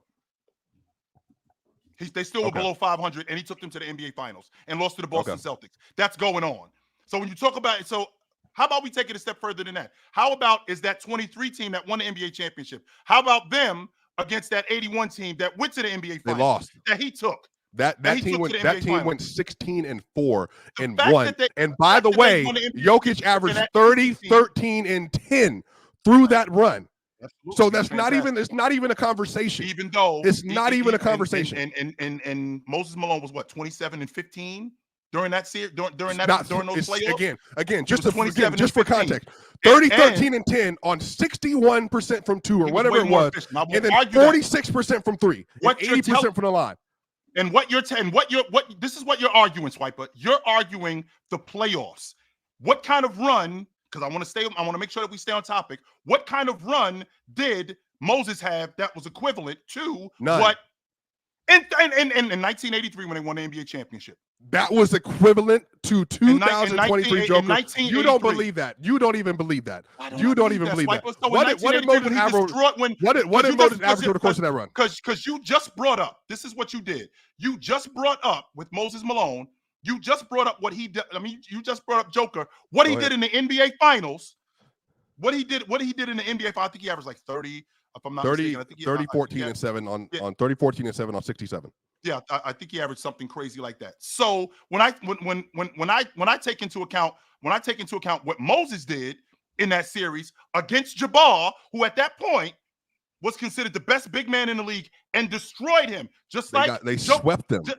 Yes, and that team was one of the greatest teams of the 19th century. And Moses Malone, century. and if I'm not mistaken, Moses Malone averaged almost 20 and 20 in that series against Jabbar. He was really good, but we're going to pretend like he didn't have He was better than that. They were elite. 26 and 18. That's almost 20 and 20 They were elite. So wait, that wasn't an elite basketball team? So even are you sitting here telling me that the 23 Denver Nuggets were an elite basketball team? Wait, hold on. Is the 23 Nuggets better than the 83 76ers? I've never made that argument before. Are they better? I'm not saying that they were. I'm saying that you're telling me. Well, what's that got to do with one all-time? You brought up them being elite. That's what this has to do. But who was on that 76ers team? Name that roster for everybody that's in the audience that doesn't know who was on that team. Moses was on that team. Doc was on that team. Bobby Jones was on that team. Andrew Toney was on that team. Ivor Rooney was on that team. I feel like I'm leaving. Mo Cheeks was on that. Yeah, Mo Cheeks was on that team. So, with that being said, if you look at the 23 Denver Nuggets, Joker was on that team. MPJ was on that team. None of those players are all-time greats. None of them. None of them are going to go down as Hall of Famers. I have argued Jamal has a chance. None of those players will be Hall of Famers other than Joker. Do you disagree? I get DeAndre Jordan in the Hall of Fame. No, I don't. I don't disagree with that. You take Keontae Jordan? I don't. DeAndre Jordan. Oh, DeAndre Jordan. Sure. I don't. Okay. I don't disagree. None of them are going to be Hall of Famer, prime Hall of Famers on that 23 roster. So again, it's still not a comparison. He had a better team, better situation, and even in 81. Go ahead. But this is what you're arguing. You're arguing a playoff run. That's what that's what this was about right from the beginning. Sure. A playoff run. Who had a better playoff run than Joker? What Joker had? What Moses Malone did in 83 is comparable to what Joker did. And what you're not going to do is you're not going to tell me because he was on a better team, that's different. So what? Yes, it matters you're playing with all-time great players. That always matters. He wasn't playing with all-time great players when he did it previous, and they went to the NBA Finals on a team they lost, and they got smoked. Still went to the NBA Finals. Wait, hold on. Was the Eastern Conference as good as the West in 22? Was that Eastern Conference as good as the West was in 22? Was the Eastern Conference in 83? I mean, in 80 and 81. In 1981. Western Conference. Was the Western Conference? Sorry, my bad. 76ers Houston. Was the Western Conference in 81 as good as the 22 conference for the West? We all know that it's not. I mean, that's a bad argument. Well, what are we bringing that up for? Like the fact that Joker had to see the reason why we're bringing Joker had to see the NBA champions in the first round. The reason why we're bringing and guess what? Round. If I'm not mistaken, who did? They saw the Lakers, but Magic Johnson was coming off an injury and was not Magic Johnson. Right, but hold on, Kareem was still there though, right? Yes, he was. 100%. In that series, he was Jabbar. And it was also a 3-game series. So. But in that 3 games, Moses Malone averaged 31, 17, 3 assists. Destroyed Jabbar again.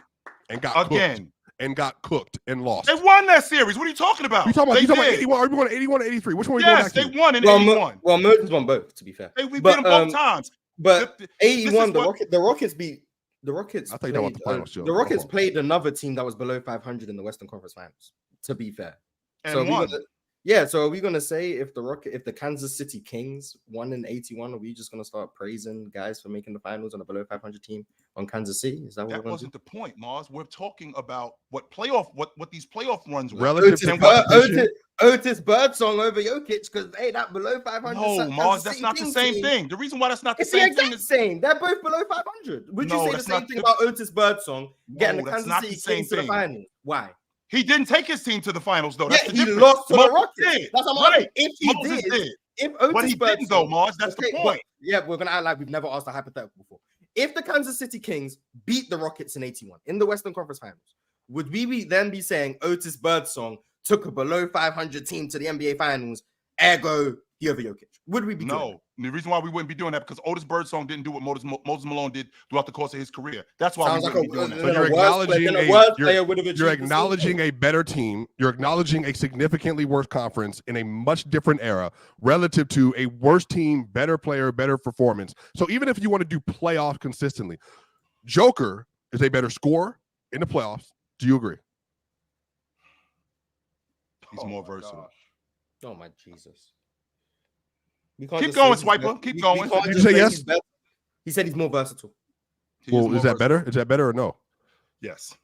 Oh, Do you think? I don't. If you don't believe that, you don't Yes, have to Mars. Yes, I do think that. Yes, I do. agree. Is he okay? Rebounding, is it a wash? Yes. Oh, it's a wash. Yes. You think it's a wash? Moses clearly a better glass cleaner than him. Oh, it's a wash. I thought wash Oh, you meant saying time. Wash means for him. No, it's Okay. not. He It's said not Malone for- washes him. Okay. He's Okay, clearly a so- better glass cleaner than Joker. Passing, Joker. playmaking. Same thing. Joker. Okay, and you think Moses was just a better interior defender, basically? I think he was a better overall defender than Joker. I mean, Yes, I think he was a better interior overall defender, than but Joker. I think he did who was he everything playing on the against on the defensive end. perimeter that I had to think he challenge did that? everything better as a defender than Joker did. Everything. Every single thing. Yes, I think he did everything better than Joker as a defender. I do.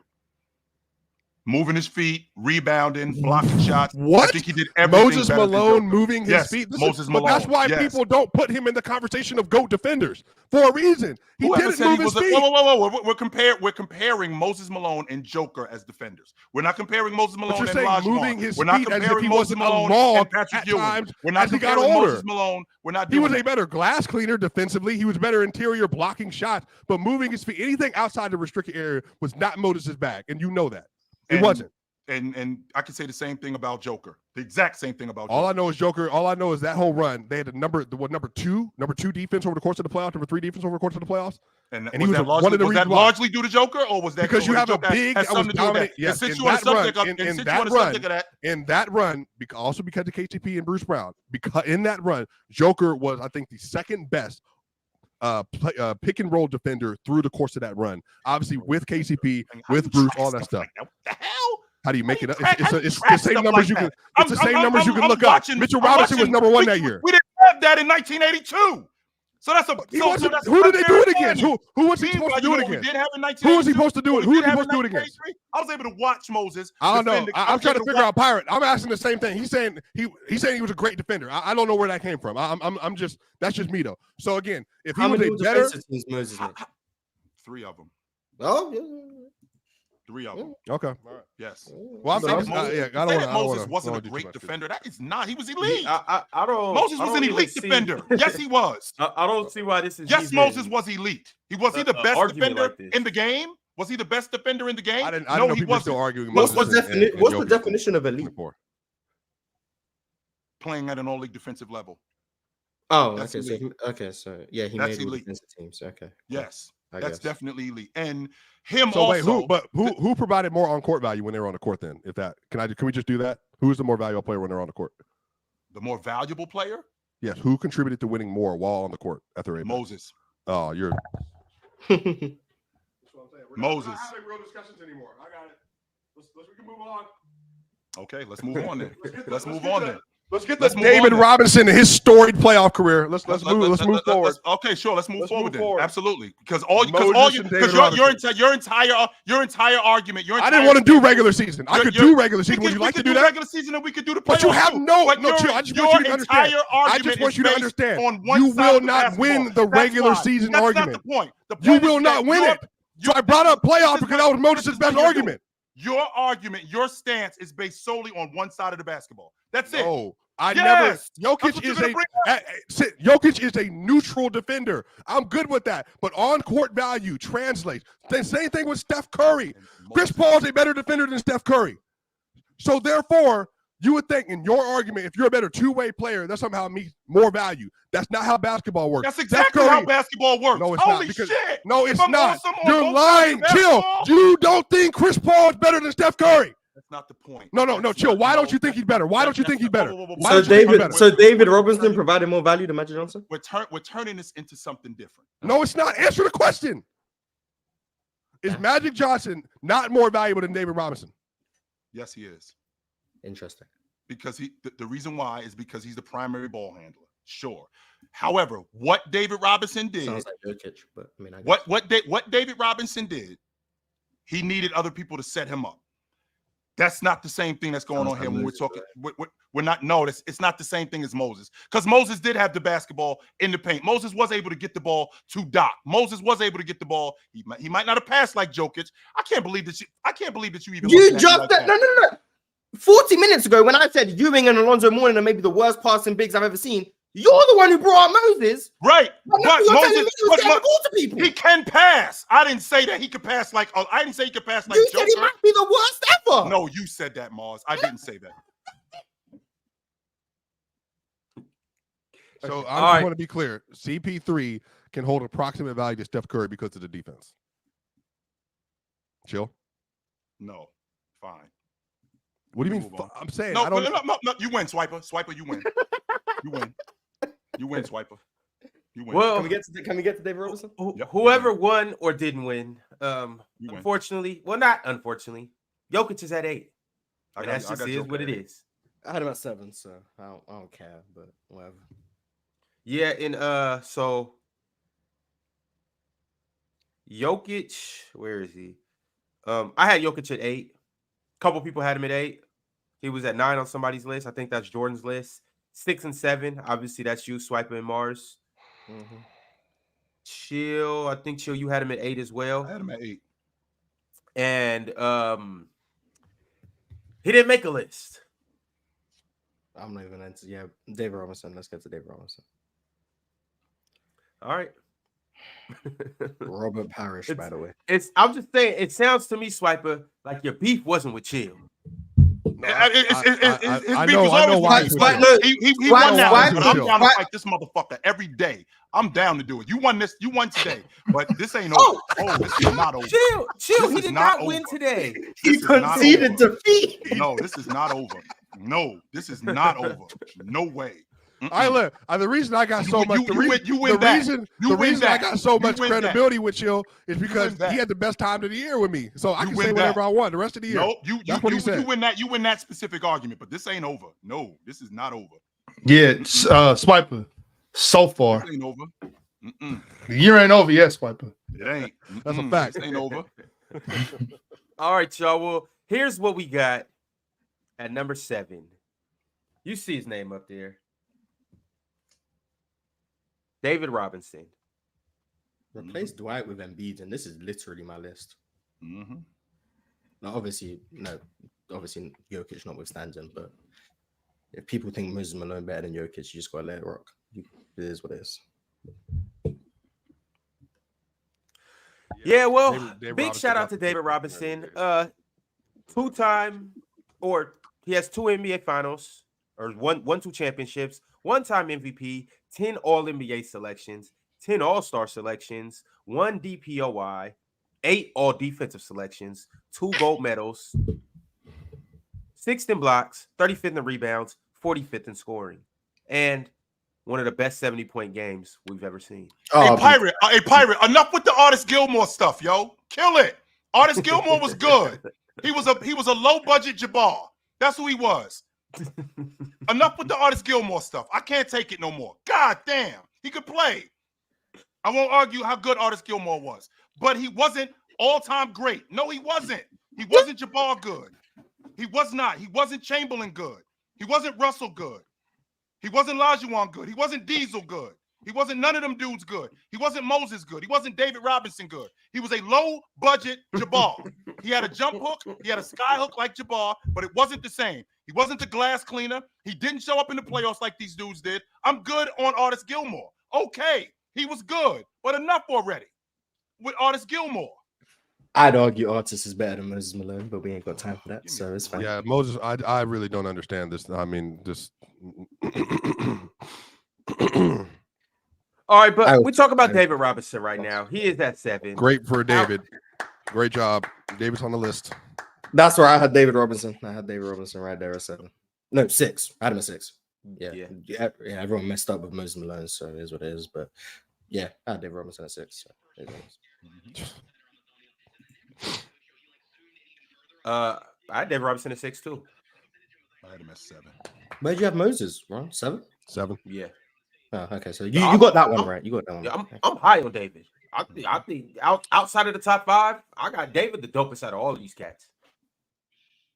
I just think Jokic hasn't done it for long enough. I think Jokic is probably better than him, but longevity.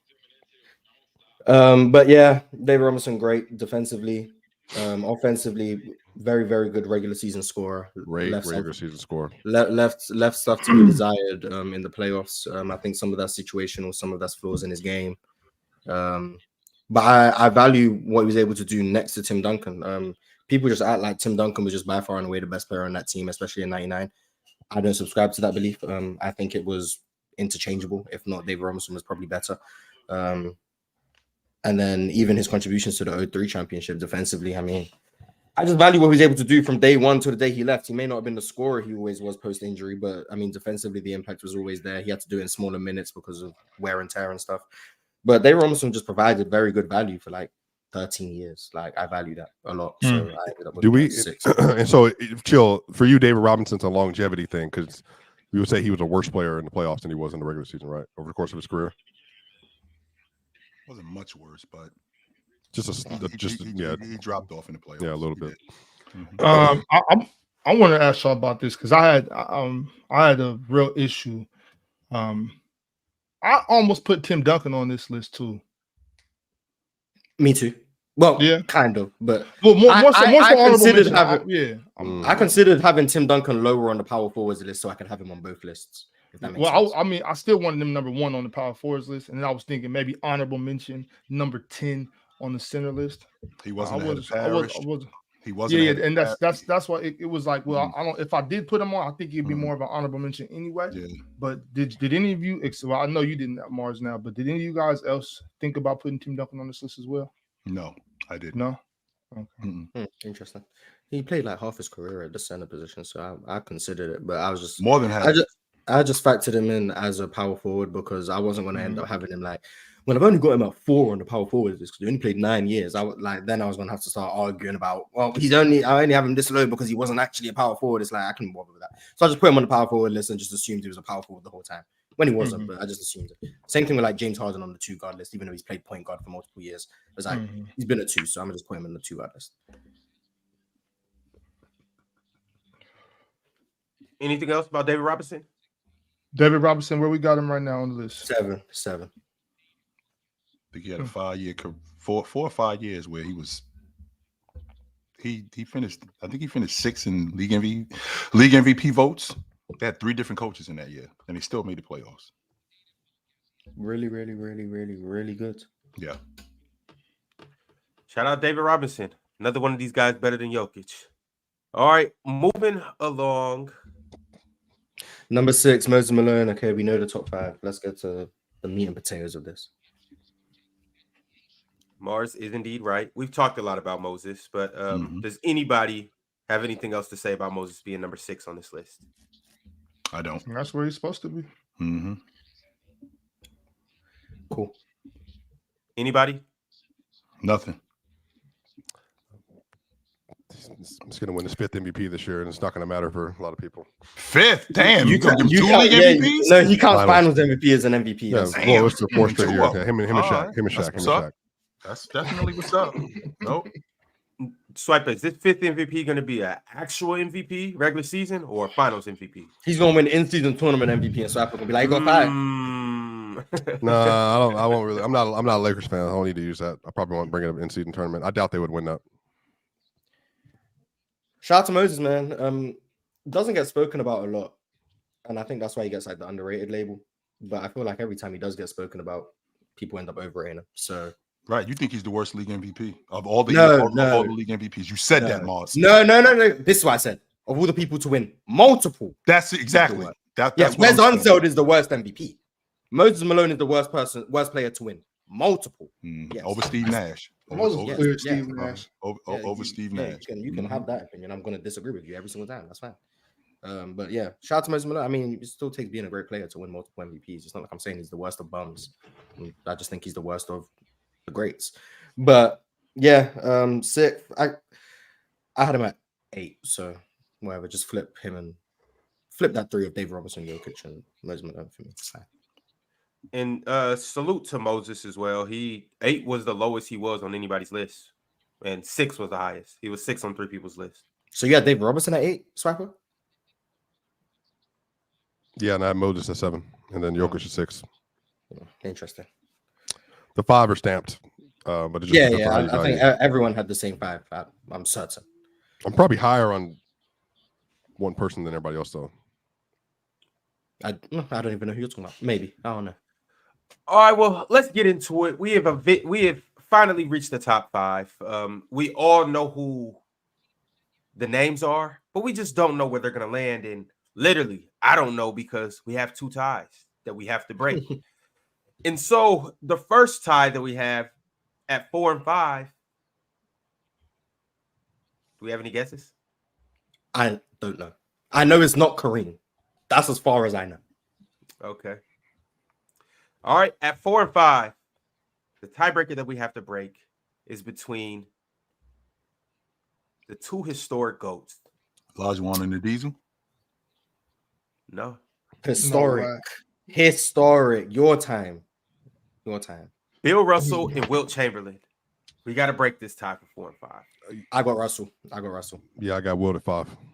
I got Wilt at 5. And you two were the 2 that had. Oh, yeah, you 2 are the only 2 that had Bill Russell at 2. You guys were the highest on Bill. Me and Mark. I got Bill at 5. And Chill has Bill at 3, right? Yes, I do. But he has Wilt over Bill though, so it'll be Chill has Wilt, Ox has Wilt, me and Swiper have Bill. So Ron, you're either putting it to the chat or on yourself. The chat's gonna go with Wilt Chamberlain. I'm giving it to the chat. So chat right now, who had the better career? I tried. It's gonna be Wilt. Yeah. Yeah, I tried. Bill, I tried. Yeah, Bill, I tried. I mean, I've done everything I could for Bill Russell with my 2 years on this show. People just aren't going to respect it because 15. He doesn't have a 100-point game. He doesn't have a 50 and 20 season this year. It's not going to happen. So Bill at 5, I think is low, but whatever is cool. I had Bill at 5 as well. So did Jordan. Yeah, me and Swiper are the only reason this is even a tie because we both had him at 2. So it is what it is. Bill at 5 is cool. I don't understand how you can have Shaq and Hakeem above. Mars, you pandering the votes is crazy because I'm not. Shout out Bill Russell. No, it's because right now. And this is what I'm going. And this is me just being 100% honest. Every poll you've done so far is who was the better player. This is the one poll you've done who had the better career. So people are going to say Bill Russell had the better career because he has the 11 championships and the MVPs and all of those stuff. Every other poll you did, who's better, Moses or Jokic? Everyone went with Jokic. So you just formulated the question in a way that Bill was going to win, which I'm perfectly fine with. But if you ask who's the better player, Wilt Chamberlain will destroy him in this poll. Destroy. Wait, what was the poll earlier? Time? The Moses or Jokic one was who's the better player. Who's better all time? And Jokic watched that one? Yeah, it was like 72-28 or something like that. And then this one is, he said it up how? He said who had the better career. Man, Morris, these fools ain't reading the poll. They just see the names and just. They're absolutely reading the poll. And now he says who's better all time. That's not the same way he asked the question before either. But I'm fine with it because if Bill wins, I'm cool. But I'm just saying you're formulating the questions differently. Yeah, I think it has to matter though, like for the audience that's going to say Wilt. I don't think people realize the things Bill Russell directly did to Wilt Chamberlain when they played. And I think that stuff matters at that time because there was a very select few amount of teams. So the frequency in which you would play was higher. And then on top of that, Bill Russell, for me, GOAT defender, he literally did things no one else had at that time. And then maybe until you get to Hakeem and them, were able to do. Because physically, athletically, vertically, extremely strong, ran like a gazelle. He was also a very good scorer, again, relative to the time. Like I'm saying like he's a finisher. He's a play finisher. I'm not saying he's like a Jerry West or any of them or a Wilt. He just was a finisher. But he also was a really good finisher for what they asked him to do. And I think that like the leadership, all that stuff matters. But again, I know, Chill, you have Wilt second best center behind Kareem? Yes, yeah. I do. But Wilt has incredible numbers. Like, and he just was just a freaking nature. And I don't think we talk about Chamberlain nearly as much as a defender. I mean, he was making an all-league defensive team in the 70s when he was on the other side of his career. So Chamberlain, when he first showed up, those first 5 years, when the rules got changed, when there were certain things that you could and couldn't do, the rebounder that he was, the glass cleaner that he was, the rim protector that he was. I mean, there was things that he wasn't able to do, and he still was just as effective as a defender. And he was one of the most freak athletes that the world had ever seen. That's why they changed the rules for him the way that they did. So what Bill Russell directly did to him, I mean, he held him to 30 and 30. That's what he held him to. And with him holding Chamberlain to 30 and 30, Chamberlain can also say that my team was the only team to beat your team. And it's a contradiction when I think about it, because you can't tell me to win more when I'm the only one who beat them. Nobody else can say that they did it. Nobody. I'm the only one who did it. But then you turn around and say, well, why couldn't you do it more? Well, none of you dudes could do it. None of y'all. But I did it. I should have done it more. The Hawks did it. But I think they did it in the 50s. I'm talking about from 1960 to 1969. Nobody else did it. Nobody. Okay. That's a whole decade. Yeah, but the Celtics lost in the 50s. They didn't just lose to the Hawks. They lost to other teams. From 1960 when Bill got there, he's lost 2 playoff series. Bill's lost 2 from 1960 to 1969. Nobody else beat the Boston Celtics but Philadelphia. That's it. Yes. Nobody else did. I think peak Wilt is better than peak Bill Russell. I just think peak Wilt just wasn't there for very long. And I think his impact gets, I don't want to say overstated, but if he did what he did when he became less of a black hole, like if he did 65 to 68 Wilt Chamberlain things from day one to the day he left, I would have him over Bill Russell every single day of the week, twice on Sundays. I think that's the quote. That's the saying. But he didn't. He came into the league as a scorer who didn't pass the ball. And I think that took away from his teammates. That took away from the overall ceiling of his offenses. And that's why I know you talk about the numbers that Wilt put up on Bill Russell. I mean, when the offense already wasn't that good with him putting up 50, if you hold him to 37, the offense gets worse. Just logical deduction. So yes, the numbers are still crazy, but when they already weren't that impactful to begin with, on a team scale, you lowering them in any regard provides more value. You make him less efficient plus less volume, you're probably gonna give your team a better chance to win. I think that's what Bill Russell was the king of doing, just finding ways to win. It's not just about him having 11 rings, but I do think there's a reason why the Celtics kept winning. It's not just because they had the best talent. I think anyone who watches the 60s, you might think the Celtics are the most talented team, but then you might also watch them and think the Lakers were the more talented team, which I think is a very valid conclusion to get to. Bill Russell, team too. Cincinnati, offensively at least for sure. But Bill Russell, and like Wilt Chamberlain, like Chill said, all-time great defender, fantastic defender, one of the best ever. But Bill Russell to me is a one-of-one. Like Swiper said, I think he's the best defender ever. We've never seen someone with that level of defensive impact. Before Bill Russell gets there, the Boston Celtics are one of the worst defenses in the league. They get there, they're the best defenses of all time. He leaves, they're one of the worst defenses in the league instantly.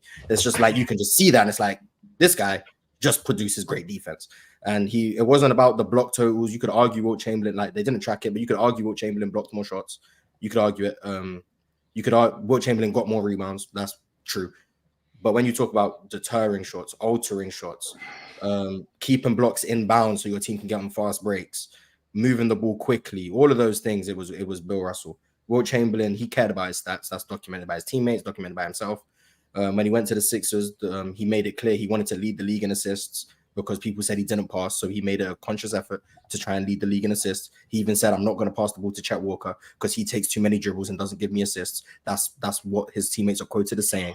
All of those things, just focusing on stats before winning, being difficult to work with, as quoted, all of those things. It's like, if he gave me 65 to 68 Wilt for a whole career, I'd have him. But Bill Russell, for me, more consistent, defensive dominance. It's just, it all points to me for Bill Russell. But would you say he revolutionized the game? Chamberlain? No, Russell. Yeah. Would you say he revolutionized the way NBA teams play defense? I think so.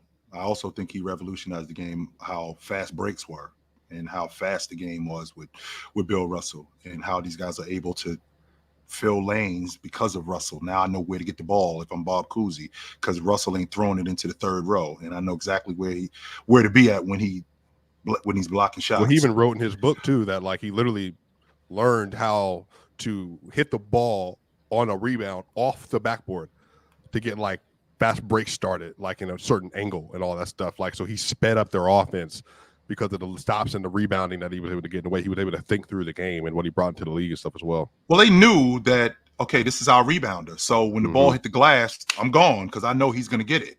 So they already knew that whenever Russell was down there, he's gonna get the rebound. So Havlicek knew to run the lane. Sam Jones knew to run the lane. Bob Cousy knew exactly where to go to get the basketball. But I find it interesting that all of this quote unquote, stuff about Chamberlain in terms of, teammates not liking him, him throwing coaches under the bus, him being a bad teammate, what him doing is not conducive to winning. I think it's interesting that all of that stuff was going on. Meanwhile, in the NBA, he's voted league MVP 3 straight years by the players. This is including his teammates also. The coaches, he's throwing these coaches under the bus. Meanwhile, he's the all-time leader in NBA history in minutes per game. These coaches are keeping him on the floor. Meanwhile, these coaches hate him as much as they do. These coaches don't like what he's doing. So with all of that being said, the impact that Chamberlain had, him blocking shots, he might not have revolutionized it in the aspect of him keeping the ball in bounds like Bill Russell did, but his ability to rebound, him putting the ball back in the hole like Bill Russell, but how much more inferior everybody else was to him. I think that made him so much more of a force, and it made it unfair, which would explain why the rules got changed for him, and he still flourished due to that. So that's why I have Chamberlain over Bill Russell. Yo, chill. Who has the most MVPs of all time? Jabbar. At 6, right? Correct. Mm-hmm. I can argue that Wilt Chamberlain should have 6 MVPs that he was robbed of on top of the 4 MVPs that he got. Mars, what about 72? Yeah, wait. No. What about 72? I know you guys are heavy on the best player on the best team. One isn't 6. He's saying he should have 10 MVPs. I'm not going to agree with that. Yeah. I ain't going as far as 10. Yeah, I just don't agree. If he had I know it's Wilt Chamberlain. He's bigger than everybody, faster than everybody, stronger than everybody. He's supposed to do this. No. Nobody's supposed to be averaging 38, led the league in points, 27 rebounds. Blocks weren't even a thing, so we don't know. But I'm assuming he was top 2, if not 1. Led the league in field goal percentage that year. The very next year, and he came 4th in MVP votes that year. And you know what's also funny about that year too? Because obviously we're going to run to, who had the best record and whatnot. Okay, the Celtics did have the best record with 57 wins. But Wilt wasn't too far behind. They weren't a lottery team. They weren't bums. Wilt was 3rd in the league with 46 wins. I mean, I can understand. I can understand your point, Mars, when you're talking about how much Russell impacted the game from an overall team standpoint. But I can say the same thing about Chamberlain. Chamberlain was concerned with his stats. I won't argue that. Yes, he was. But a lot of these guys are. That's why Bam Adebayo said that he wanted to be the defensive player of the year. That's why Michael Cooper said he wanted to be on the all-league defensive team for the rest of his career.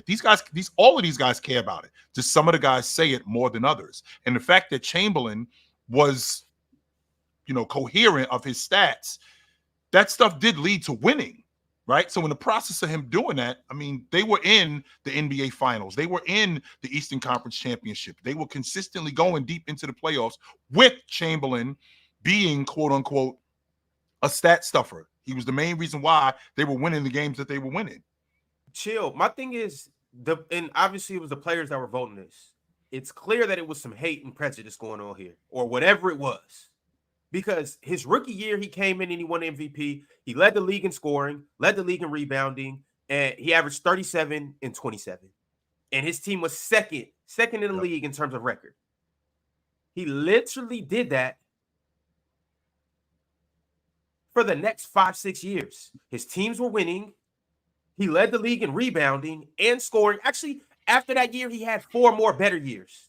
Came 4th in MVP, 2nd in MVP, 7th in MVP, averaging 44 and 24, led the league in field goal percentage. Obviously, he did what he did on defense. That doesn't even make sense, how you're 7th in MVP. Next year, 36 and 22, 2nd in MVP. Next year, 34 and 22, 5th in MVP.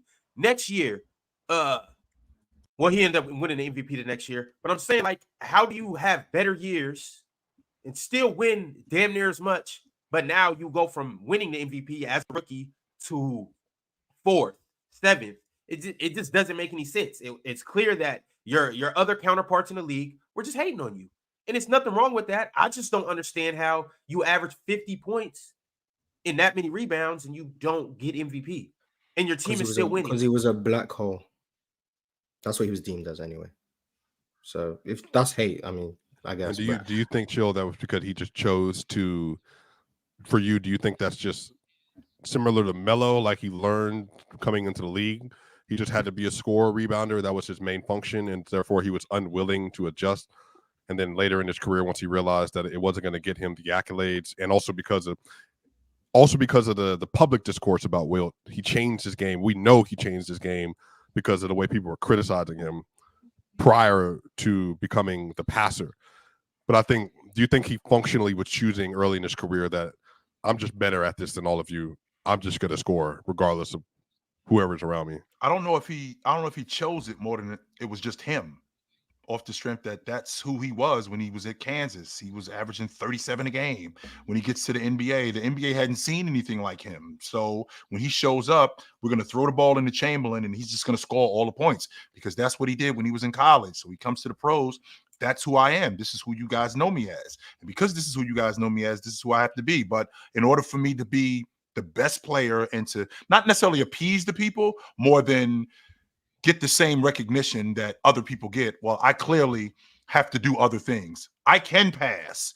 I can play make. I can do these other things, but I didn't have to because this was my game coming in. This is how they had me. This is how they had dubbed me. So I don't have to do this. So later on, when he hears that now the only reason why you guys are never going to win because you don't pass, you're never going to win because you don't defend.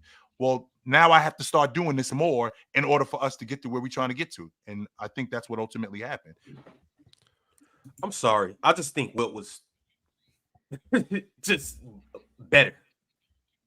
I mean, all of these guys, all of these guys. I guess they hear the chatter. All of them do. They all hear the chatter. That's how Jordan was. That's why Jordan became who he became. That's why James became who he became. All of these guys hear the chatter. Chamberlain, you don't pass as much.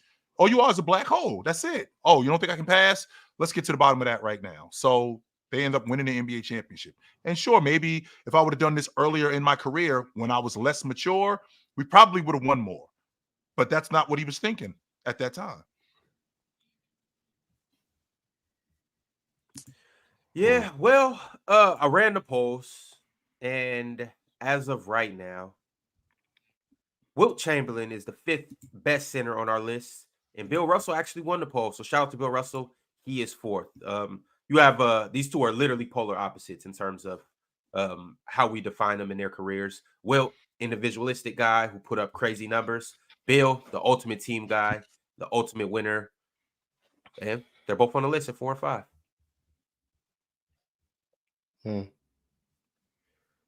And just to do my due diligence too, Bill Russell, 11 NBA titles, 5 MVPs, 11-time All-NBA, 12 All-Star teams, 1 Olympic gold medal, 2nd in rebounds all time, number 1 in all defensive teams, but all defensive teams only started in 1969, so yep. I think he was snubbed from a couple of them as well. And also 4-time rebounding champ. Shout out Bill. And he would have been the rebounding champ had Chamberlain not been around. That was his counterpart. That guy right there. Yeah. He would have ended it. He would have done it way more than he did. So well, then we get to Wilt. Speaking of rebounding champ, an 11-time rebounding champ, 7-time scoring champ, and assist champ as well. Highest scoring in the NBA's highest scoring average. I think that kind of goes without saying. 7th all-time in scoring. 1st in rebounding all-time. 2nd in defensive first teams. 13-time All-Star. 7-time All-NBA first team. 4 MVPs. 1 Finals MVP and 2 championships. Bill Russell is unique in how he actually got to where he was trying to get to. Like Mars, you talked about how they ran the offense through him and how the distributor that he was and how smart he was.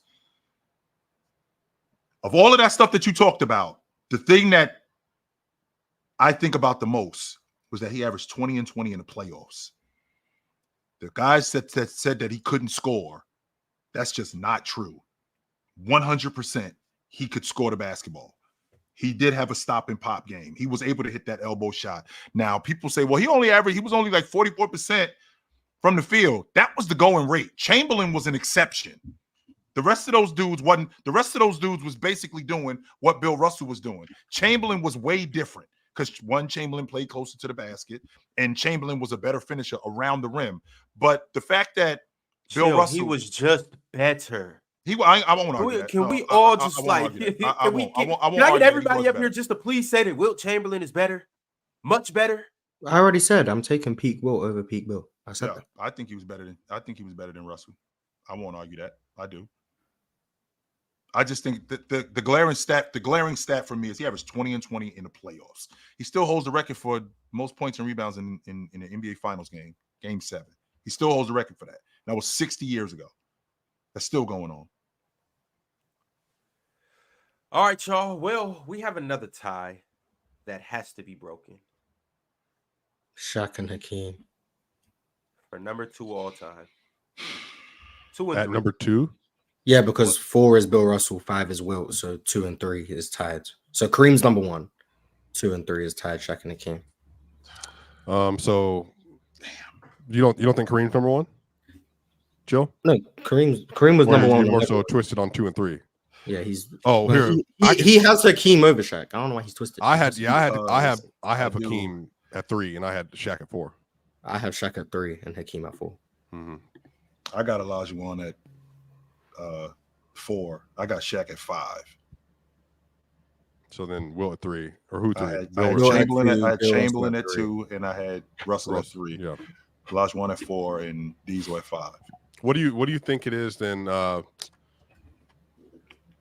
Shaq 92-3 basically was like, I think, really his rookie year from 93. I mean, he was otherworldly. I mean, he was incredible. Well, he was the revolution. That's what he was. I mean, he was the revolution of the 5-man. 27 and 12 first year? No, that was his second year, I think. His first year was 23 and 14. Yeah. Like and then I think he led the league in rebounds in 92, if I'm not mistaken. But then Hakeem, when he walked in the league. But I think if Hakeem No, he I didn't think lead if the league in rebounds, that's not true. I think if Hakeem had came in the league in the 90s instead of 84 or 84. yep. I think that the gravity of that era got so swayed towards Jordan that I think people didn't necessarily appreciate what Hakeem was doing, because Jordan walked in the league 27 points a game, and it was like it's the coming of the chosen one was like in the league. And then by year 2, the legacy started in the playoffs. And on the other side of the world, Hakeem, by the time he was in year 2, was a top 5 MVP candidate. 4? What year we talking about? Year 2? I think in 86 he was top 5. Oh, Like, okay. And then he was basically putting up, 23 and 10, but his defense was like otherworldly great. Mm-hmm. He was a very good post player already, and then he just kept like ascending, and he became one of the best post scorers ever. Yeah. Really good playmaking big relative to other playmaking bigs, other bigs in the league, like shot blockers, pick and roll defenders. Now, you were talking about Moses in space. Hakeem in space was a manimal, and I mean, for a lot of people, he's the best defender ever. I don't think he's quite better than Russell, but I mean, Mars, you think he the best? Mars, you think Russell's the best defensive player ever? How about you, Swiper? Yeah, I think so too. Yeah, that's why I think Olajuwon's the best defensive player in NBA history. I've never seen anybody like that. Not just as a rim protector and as an on-ball defender, but in transition, chasing guards out of the paint, chasing guards away from the basket, run downs, how he was able to block shots. Very similar to what Bill Russell was doing, where he would block shots out of bounds, but he would also block shots and keep them in play and speed up the game also. And the intimidator that he was. And contrary to popular belief, rebounding is intimidating. So when a guy is cleaning glass like what Olajuwon was doing, you have a tendency to not go in there and rebound as much when you're watching a guy like him, grab the ball over the top of the rim or on the box like Olajuwon was doing. So I think he's the best defensive player ever. I can understand that. And then I can understand putting him over Shaq. I got Shaq there, but it doesn't make a difference to me who's 3 and who's 2. I'm fine either way, personally. It's interchangeable. Right. So Mars, you got Shaq. Swiper, who you got? At 3 or 4? Yeah, between Shaq and Hakeem. Oh, Hakeem, then Shaq. Okay. Chill. Olajuwon. Ox. It's not 3 and 4. It's 2 and 3, right? Yeah, it's 2 and 3. Yeah. It was Shaq's 2, Hakeem's 3. What do you think Shaq would say about this question? We had this discussion. What did he say? Nothing. Oh, okay. He wouldn't hear the Bill Russell stuff, though. He would not hear that. He walked out the room when I said that. You think he just? Oh, when you told him that you have Russell above him? I mean, do you think it's just because even though Shaq he believes he's the most dominant player ever, but he legit looked Kareem dead in, like, again, just to be clear, he looked Hakeem dead in his face when Hakeem was in his 30, what was it, 30 32. He was 32 when that went down. and he got worked. Mm-hmm. And Shaq was, again, this is like most peak athletic Shaq, and he had no answer for him. He was 23 whatsoever. at the time. He was a kid. He was Right, yeah. young. Yeah, he was a kid. Do you think that's what it is? It's just like he just saw him and he's like, it was just magical almost what he did? Well, he's on record saying that he gave him way too much respect. And that kind of goes back to what we got finished talking about. I just remember when he was younger, he didn't believe that he was as good as these dudes. He didn't believe it. He wanted to be awesome. But when I would tell him Ewing, because that's why he wore 33 at LSU, because he was a big time Ewing fan. But when I would tell him you could be better than him, when I would tell him David Robinson, you could be better than him, when I told him about Olajuwon, you could be better, he wouldn't hear of it because he didn't think that he could be that good. And I'm like, when I told him that he could be the best player in the league, he was like the best big man in the league. I said, no, I know 23. I know how you feel about him. I think you could be the best player in the league. I think you could be better than all of these dudes. All right. That's what it was. Yeah. All right. He didn't buy it. How come we don't like Swiper? And I understand Hakeem did what he did. They swept him. Hakeem for sure got down. But let's not act like Shaq just sat around and was, No, just I think that's He did go 26 and 10 in that series. 28. He did. He did do something like 26 or 27 a game in that series. He got busy. Almost 60% from the field, too. Yeah, he Like, got busy. No, Shaq was incredible. But I think that shows greatness, 28 though. and 12 and 6 assists, too. Yeah, he was awesome in that series. But it just wasn't your turn yet. And it was still a demolition, though. I mean, we've even brought up series where, I mean, who do you think was better in the two? Well, that's probably a terrible question, because LeBron sucked. But you think Dirk was better than LeBron in 2011 in the finals, right? Yes. I don't think there's anybody that doesn't think that. Right. I think that Shaq he was good. He was still very good. Yeah. But like, there's levels to this. Like Hakeem just put everybody on the map. Back to back. So years. why did Hakeem play clearly better than Shaq in that series? Why does he what? Why did he play? What did you see in that series that was like, yeah, Hakeem is just clearly outplaying Shaq? I think Hakeem's decision making, I think his poise, I think the pace in which he played, I think the fact that he was under control throughout the series. I think that even with all the athletic advantages that Shaq had, because I think Shaq was he's a preeminent physical specimen.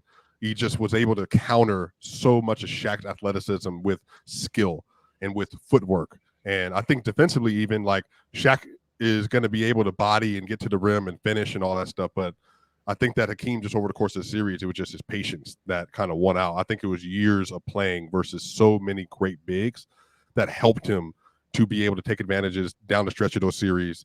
And I think to be able to even close out in some of those four quarters, like I think defensively, I think he was everywhere. I think what he was able to contain, like even on some of those drives, like defending at the rim, when even into non-Shaq minutes and all that stuff. I just think over the course of the series and the game, I just think Hakeem was just like, it was almost like it was just masterful. Like the numbers were still good for Shaq and the numbers were still good for Hakeem. I just think the numbers almost don't even speak to how dominant like Hakeem was, if that makes sense. I'm actually going to flip that around. And I think it's what you saw earlier in the show when you saw Swiper come after me.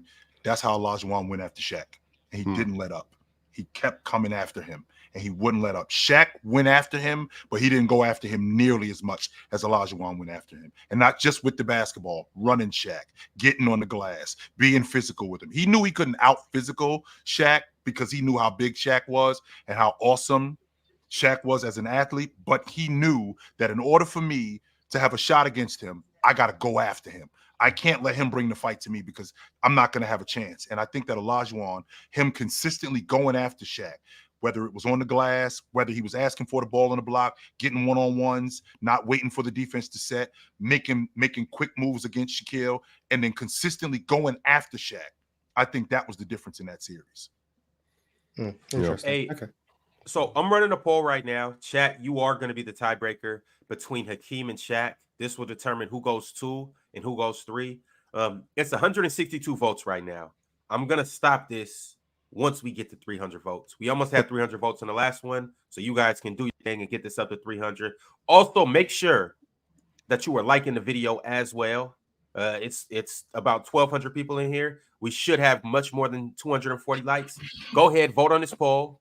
Let us know who's better all time, Hakeem or Shaq. And then go like the video. Subscribe if you haven't. And shout out to all of our Hall of Famers as well. Let me go ahead and give you guys a shout out because you guys really do hold it down. You know, Ron, forcing people to vote is almost just as bad as voter oppression. It's worse. It's actually worse, actually, because now if you tell it, you not letting me vote, as opposed to now telling me that I gotta vote. No, that's worse. Well, if you're in here, you have an obligation to vote and to like the video. So go do that. Yeah, interesting. Like that video, man. Do that. All right, we do have a new Hall of Famer. But before we shout out our newest Hall of Famer, shout out to Cobra Son of Raditz, shout out to Multi Kenny, shout out to Arch, shout out to Jerry Reality, shout out to Hunting Gilgores. He was our latest Hall of Famer. Shout out to Kendall Daniels. Y'all know his face. Y'all know the name. And also, shout out to GDHDG. Wonder what that stands for. But it doesn't matter. As of right now, he's a Hall of Famer. So salute to him. Appreciate you joining, my man. Shout out to him for sure. GDHDG. All right. This poll is running. While this poll is running and while we're getting up to 300 votes, and it's literally at 50-50 right now. So this is going to be very close. Oh, damn. Okay. Chill. Can you tell me a little bit more about Hakeem and when he made it to the finals as a young boy at 23? I think 1986 against the Celtics. Yeah, 86. He was still coming into his own, right? He wasn't the box player that he was in 1988 or 89. He wasn't the rebounder, but he was a freak athlete. His footwork was already intact. You know, as a former soccer player, he was able to pick up on drop steps. He was able to pick up on reverse pivots. He was still able to do that even in year 3. But coming into the league as an offensive player and as a scorer, he was really raw. He was more of a defensive player.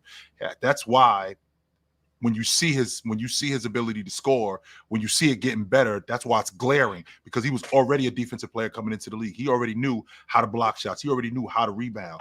When he came into the league, he didn't have the skill around the basket where he was reverse pivoting and jump hooking. So when we get to 1986, he's still young, right? But in the process of him being still young, he's so much more polished as an offensive player, so much more polished as a scorer. He's still a great athlete, getting around the basket and being able to score around the basket. And even in the mid-range, you could see that coming. So it was obvious that he was becoming awesome more than people recognize, but he was fantastic. Yes, he was definitely somebody that if you saw him, you knew he was just becoming greater and greater, better and better, I mean.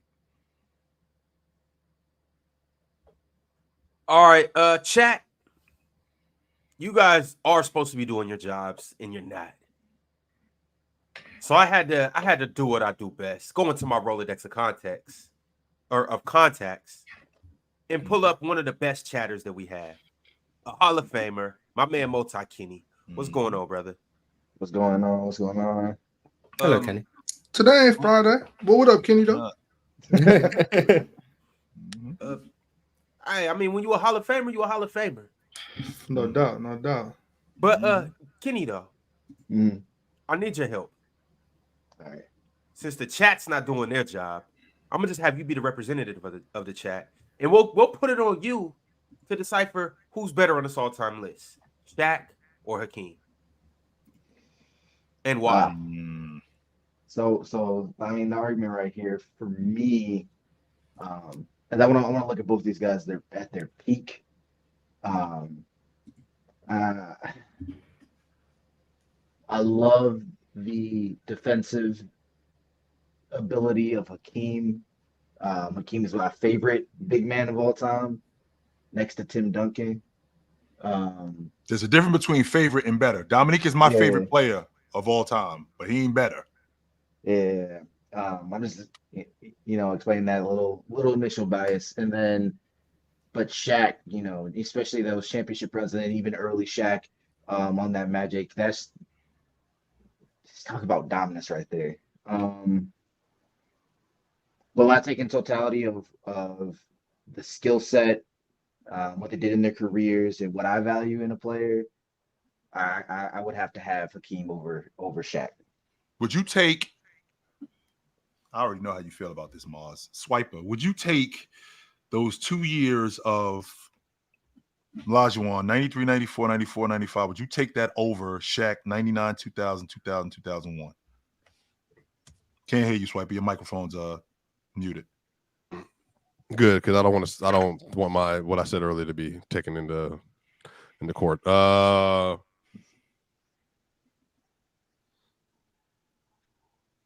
I don't know. I decline the answer.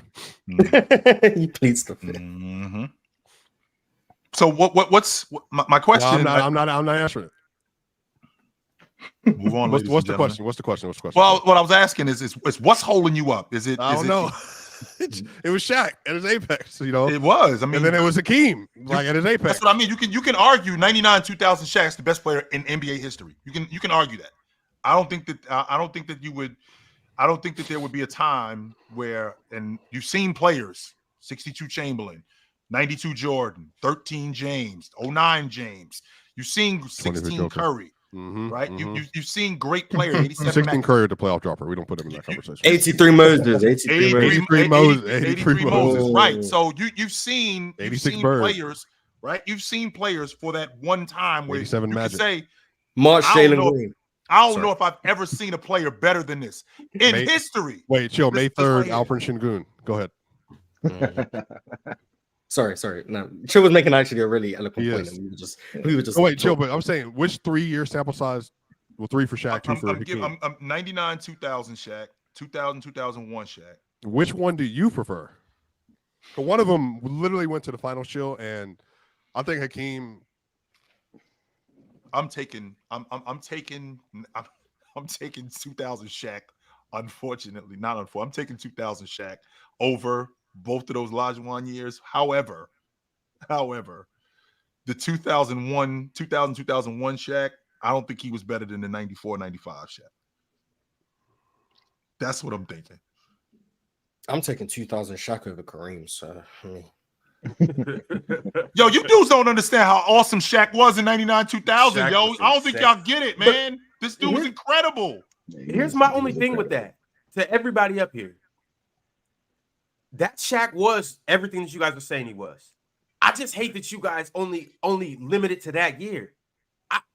Every Shaq that I've seen, even in the Laker uniform, None of them Shaqs was ever better than that Shaq. But no, chill. That's what I'm saying, though. Or even comparable to that Shaq. None of them were. Comparable? See, that's None of them. I don't. The year None before, of them. the year after, 2 years None after of those that, Shaqs were. There's a significant gap between 99, 2000 Shaq and 2000, 2001 Shaq. You guys all think 2001, 2002 Shaq and What's 2000. What's the closest big season that we've had to that 2000 Shaq? It's not 23 Jokic. Swipe. I mean, yeah, No, 70, well, I don't think it doesn't feel the same. So I don't even think people would have that combo. Jokic is just a different kind of player. KG. So you had Duncan 3, KG 4. You had I was gonna say Embiid this past year if he didn't get hurt. I was gonna say a Kareem year in the 70s. I don't know. Year 2 Kareem was incredible. But I think the year he won the league MVP in 75. That was the year they didn't make the playoffs. But he was phenomenal that year. He 76. basically did what he did with Joker. Was it 75 or 76? 76, yeah. 76. He did what Joker did the year Joker won it in 22. 27-14 8 year. Everything that Joker, he basically did what Joker did. 76 Kareem actually has a case in my opinion. He was awesome. Holy shit. That's the Damn. Shaq and Kareem, like single season peaks, I think are the two best centers ever. And then you start extending it out, and I think Shaq's case becomes weaker and weaker, which is why I think it's interchangeable with Hakeem. But single seasons, I'm taking Shaq over all of them. So yeah, they were traditional. I think the traditional dominance you're looking for, I think those are the 2 years for sure. Yeah, that's why I value Hakeem over, like what Mark was saying, is when you extend the careers. That's why I really like Hakeem over Shaq. Though it's like I was thinking of them as players and how their games evolved during those times. Like if I looked at my top 10 list that I gave when I was here, I'm pretty sure I had Shaq over Hakeem. But with that one, I take a little bit more things into consideration because I'm comparing against different positions. But like overall, when I'm comparing position to position, I value different things. So that's why I have Hakeem as a better center, I guess. See, but Kenny, though, that's another thing. Like, for some reason, I don't know why you guys limit Shaq to that three-peat run. You guys limit Shaq to just a narrow run. Shaq came in and as a sophomore, second player in the league, was averaging 29 and 13. Second in the league in scoring that with year. 3 Big blocks. Robinson averaging 20. That fake 70-point game. Yeah, that fake 70-point game. Yeah. I don't think nobody has ever came up here and talked about second-year Shaq and what he came in and did to the league. Now, was not we just said it. We said Shaq came in the league and was top 10 instantly. Yes, we said that. No, and we did say that. But listen. Saying top 10 in the league, it kind of even waters it down altogether. 29 and 13, almost 4 blocks. That's crazy. That's all-time numbers. That's the all-time season. Yeah. And then he literally did that from what was that, Chill? 93, 94, all the way to 2003, 2004. And that's kind of like when he fell off. But even then, though, he still gave you 3 years after that of 20, 22 and 10. So I'm saying, like, we sleep on Shaq's longevity. I think it's because that peak season was so good. You guys get caught up in the fact that you guys think Shaq should have been up here, that you guys forget that he was right there though, still for a very long time. But didn't I just bring up 2003 to 2004 though, or sorry, 92 to 2004? 2003, you said 92 to 03. You did say that. I mean, yeah. So it's not like it's just what we were juxtaposing it with Hakeem. It's just what do you do with both of their peaks? And like, what do you do when they face each other in the finals? What do you do with Hakeem's defensive abilities? He wasn't the lob threat vertical spacer Shaq was. I mean, who's the best scorer? Shaq. It has to be Shaq. Interesting. Okay. Just wanted to see how I think. How many people are better scorers than Shaq ever? At the apex? Yeah. KD, Jordan, Kevin Durant, Larry Bird. It can't be more Larry Bird. It can't be more than 5. It can't be more. Respect, than 5. Larry. I'm cool. I'm good on that. I think you can Mike, KD, Braun, Kobe. What's that 4? Could you argue Kareem? I could argue Steph, but I don't know if I would take him. But I could argue Steph.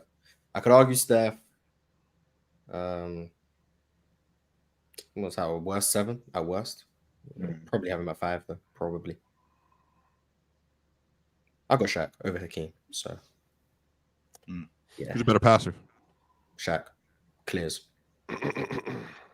Shaq's better offensively. Hakeem's better defensively. But Shaq's better offensively. So, and then you think he's the GOAT defender, Chill? I do think that. Yes, that's a big deal. Yes, I do think that. That means 04 Garnett, 60s Russell, all that. Olajuwon was better than 04 Garnett. Olajuwon was better than 05 Ben Wallace. 03 Duncan, all of it. Olajuwon's better than 03 Duncan. Yes, I think he's better than all of them dudes. I've been meaning to ask this, or just anyone who has Bill Russell as the greatest defender of all time. I hear you guys when you guys talk about that. You say like, oh, what he did during that era, but then you take what Hakeem did in a more advanced era, and I think just took that and then just dialed it up. I want to really understand your thought process with Bill being over Hakeem as a defender. Well, I think Are you asking us to era text? That's what I was about to say, because Yeah, I think that Well, this no. is what I'm talking about when I'm talking about, you know, being great players. Your game translates. I think Russ would have been an awesome defender if he played in the 90s. I don't think he would have been a good defender. I think he would have been a fantastic defender. He would be lights like if he played right now. Like he I don't know. I won't walk argue these that. dudes. I won't Like, he argue would that. walk You these see, dudes. they're going. I'm not doing all this. I I won't argue that. I just think he was the best relative to his time. I'm not putting those 60s guy in the 2020s and saying he's the best. I'm not doing that. Yeah, He's so not. that's the thing that I was noticing. It seems like the argument, depending on who was saying it, sounded different. That's why I was wanting to clarify to make sure that I was understanding what you guys were actually saying. I do relative to error. Swiper just thinks Bill Russell's skill set translates. I'm just Okay, and that's what I just that's where I not necessarily disagree. I think LeBron's skill set translates, by the way, too. Just so we're clear. What, to the 60s? I mean, I hope so. 40s, 50s, 60s. Honestly, LeBron, I'd be willing to bet 2070 LeBron translates. I was about to say, swipe a 2045, James' skill set will still be. He'll probably still be in the league. He's gonna be gone. Well, he better be gone. He better be gone by 2040. I see If he's still 58-year-old around. LeBron hooping. I'm like, Hey, you got chill. it, man. Chill. He To better be not fair, still be around to here. be fair, Shannon said that his hips are going to be good until long before after he dies. So Hey, listen, I am It's contrary to sounded popular like belief. it. I'm technologically advanced, so what I do in my crib, y'all ain't gonna know about that. So that's all. y'all I the gotta say same about age, that. just so you know. Y'all about the No, same age. he's older than no. He's older than five me. years. He's 5 years Yeah, older. he's older than me, so you know I know about Instagram and Facebook and all that good stuff. I know how to turn stuff off, and yeah, Ooh, that When boy I'm in had my a lot house. jumping yesterday. yeah. When Shout I'm out in my Instagram house, Live, man. what Shout I out do in my house ain't none of y'all business. So, Man, All right, fellas. Well, this is what we're looking at right now. Multi Olajuwon came at up here 2. and he gave Olajuwon the nod. So Hakeem is at 2 and at 1, obviously. We have the GOAT himself. Lou Alcindor. The longevity was too much to look past, man. It was too much. I don't think we really need to talk about it. Everyone had him at 1, right? Yeah, it was a clean sweep. That's the second list where the number 1 has been unanimous. Yeah. No. Wait, no. Did everyone have Duncan at 1? Duncan. Yeah, for power. Yeah, I'm pretty sure. Yes. I'm pretty sure Duncan's. Okay, so Mike, Duncan, and Kareem are the 3 And then unanimous. the only reason LeBron wasn't unanimous was Oxer contrarian, yeah. Larry Bird. Yeah. He still got number 1. Was it split at point guard? I think I was the only one who had Steph, I think. So I ruined the point guard. Yeah, but that's fine. Steph over Magic makes Wait, more are we sense not doing than greatest Magic. 6-man ever either? What's that list at? So I can speak on Manu Ginobili even more. Yeah, it's gonna be Manu Ginobili. Is Manu Ginobili gonna sweep that one? No. That's sweet. Lamar, John Lamar Odom. Havlicek. Respect Lamar Odom. John Havlicek might have it. Not taking Lamar overall though. You good, but I mean, yeah, John Havlicek will probably win the 6-man. But yeah, I think overall this might be close to the best list we had. I mean, yeah, it was trash from 8 to 6, but everything else is work. Yeah, 6 through 8. Yeah, but every top 5, I'm cool with. 9 and 10, I can understand. I wouldn't have Dwight, but I'm fine with it. And then 6 through 8, I would just right names, wrong order for me. But overall, I think we got 9 of the 10 names that I had. And then Dwight and then B is like, I get it. I think any center in the top 5, at least between 2 and 5, I think they should all be happy with their placement. Those are all go centers. Bill Russell should be number 2, man. I got him number 2. And for those of you that are just tapping in, here's the list. We had a few honorable mentions, or people that got votes but just didn't make it. Robert Parrish, Joel Embiid, and Bob McAdoo. And then at 10, Dwight Howard. At 9, Patrick Ewing. 8, Jokic. 7, David Robinson. 6, Moses Malone. 5, Wilt Chamberlain. 4, Bill Russell. 3, Shaq. 2, Hakeem. And at 1, none other than Kareem Abdul-Jabbar. I think I should have put Wilt higher. I'm not gonna lie. Yeah. Whoops. Over who? I think I should have had him at 3. But or 4. 3 or 4, not 5. But That top. I don't That understand. top. 2 through 5. It's just like it's almost like just flip a coin. Yeah, I mean, yeah. Well, I knew I had Kareem and Bill top 2. I knew that, but Shaq, Hakeem, and Will. I think I put Will at 5 a bit too hastily. I think I could convince myself of Will over Hakeem. Shaq, but Will over Hakeem, I can convince myself. 6, Dave Robinson was comfortable. I knew he went top 5, but I knew he wasn't going below 6. And then 7, I knew was going to be Jokic. 8, I knew was going to be Moses. 9, I knew was going to be Ewing. And then 10 was between Embiid and Dwight. I think this list was easy, if I'm being honest. I think the list was easy. Very, very easy. Yeah, I think so too. I expected it to be harder than it was. But just so obvious. Yeah, I was confused on why there was so much debate over number 8. I was sitting there in the chat just losing my mind. Like, why was that such a heated debate? I don't understand. For one position difference, didn't get it. Well, Swipe had him too. Because the Swipovich. What happened? Why would you argue Moses Malone and Jokic so passionately if you have them 1 spot difference all the time? Because I think it matters. I'm not like that. I don't exist in that world where only 1 spot. What's the big deal? Matter of fact, I just had an argument in my personal life about something like this. It's not like it was this. I don't do that. It's either it is or it isn't. I think but you act like it's so definitive when it's I think it's something for you in the last. I think it's definitive. That's like somebody bringing up what's an argument? What's a very voracious argument we had on the point guard or shooting guard list? I'm trying to remember. Voration? Can we dumb that down? Remember who we dealing with. No, I don't know what that means. I don't know what that means. I see a bunch of intelligent black men up here. Respect. We do have a bunch of intelligent black men. We also have a bunch of listeners too. So voration. They get it. Y'all understand what that means? I want you to dumb that down a little. Ron, check the dictionary, Ron. You do have the dictionary right next to you. That's right. What's one we debated? It was Nash, Harden and Iverson, Nash and Rondo. Oh no, the Harden and Iverson was the one. I'm not taking Iverson. No matter of fact, chill. I argued for Harden over Iverson harder than I did this one today.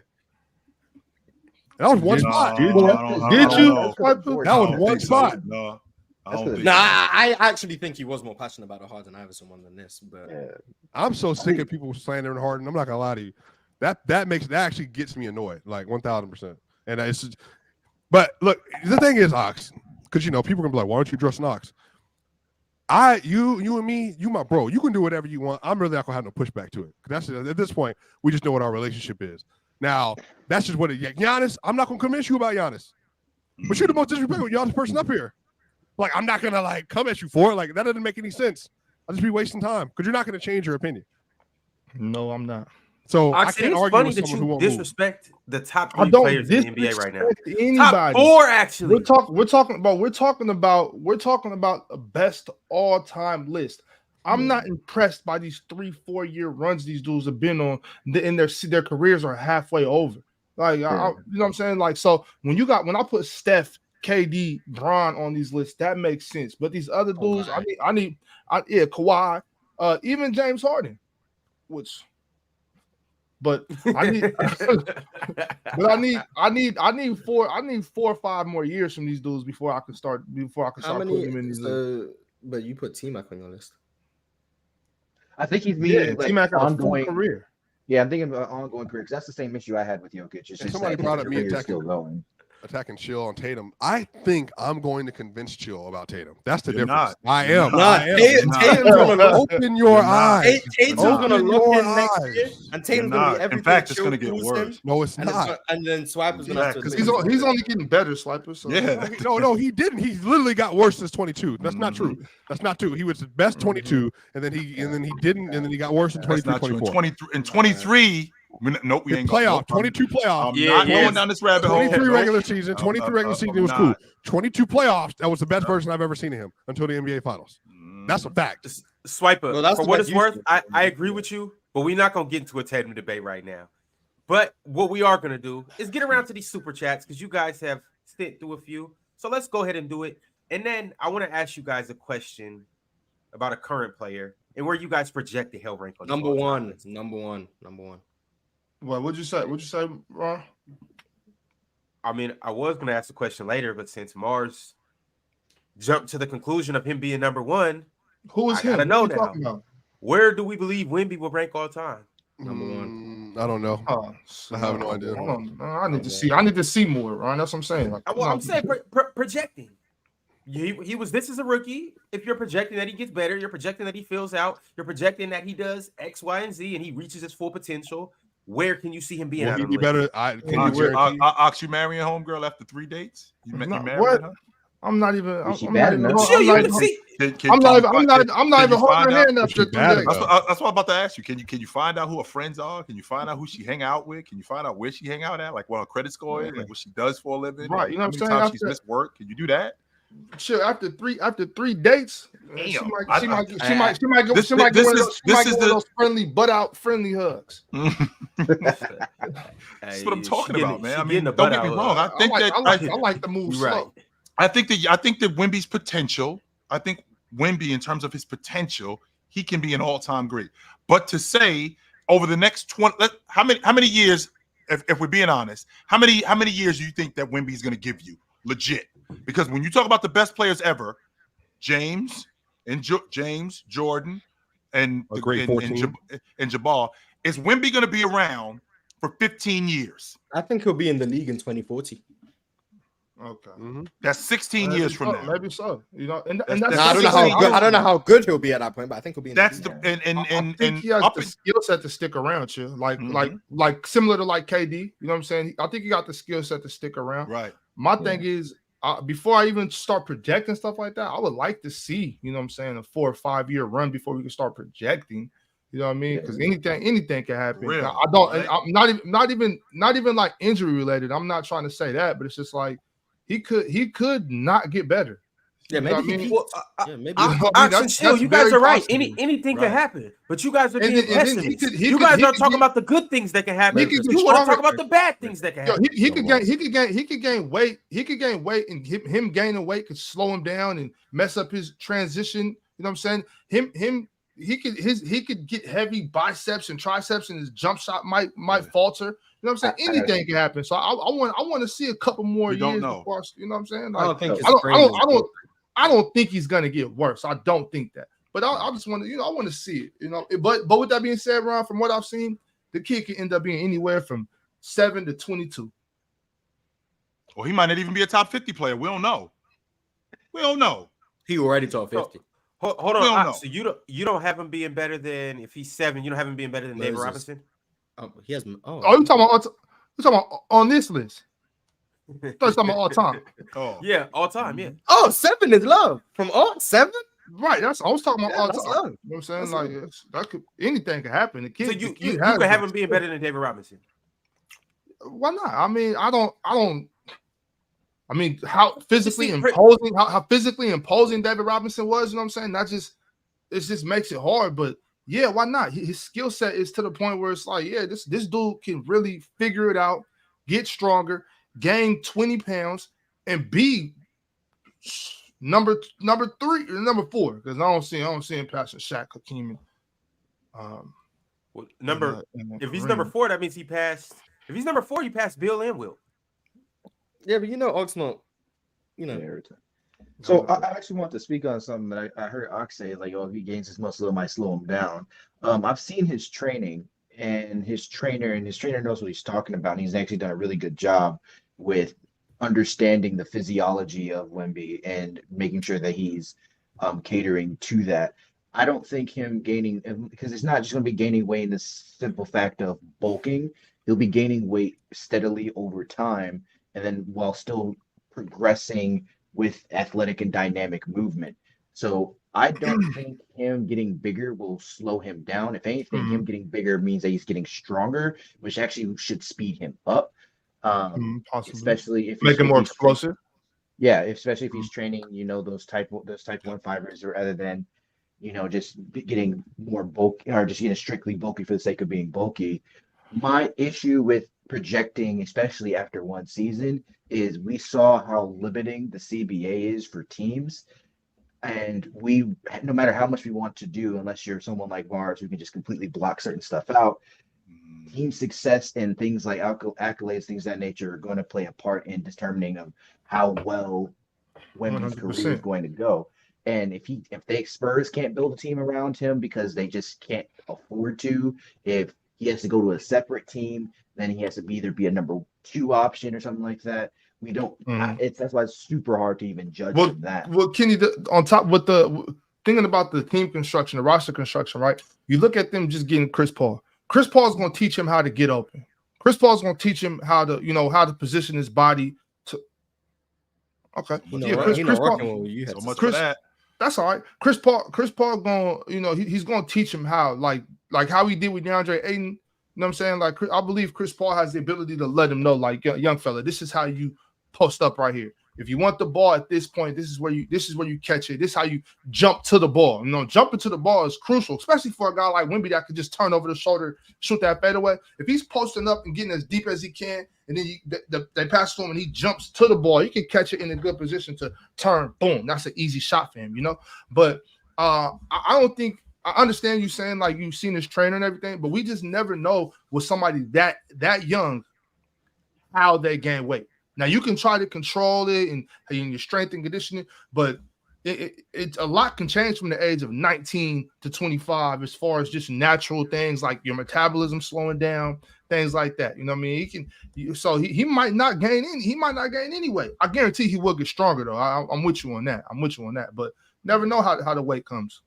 Well, with the amount of money that he has, you can way more accurately track it than someone, that's like, our income level or anything like that, because the amount of money he can afford that type of regular testing. He can afford the type of trainers who can accurately track that type of stuff. It's just, there'll be a lot, even though, like you said, it's still going to be somewhat random because you just don't know how well your body, especially when it comes to your hormones and things of that nature. That's the type of stuff that you can't fully predict, especially we don't know if he has any sort of like inguinal issues or anything like that. So there's certain things you can't predict, but then with stuff like training and getting stronger and getting more explosive, is if his trainer continues doing what he's been doing, which is working on his mobility, working on strengthening those smaller muscles to keep him healthy.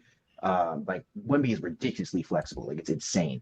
And he continues and he continues to train on that level, but also increasing his actual strength output as well. It's going to make him a better athlete.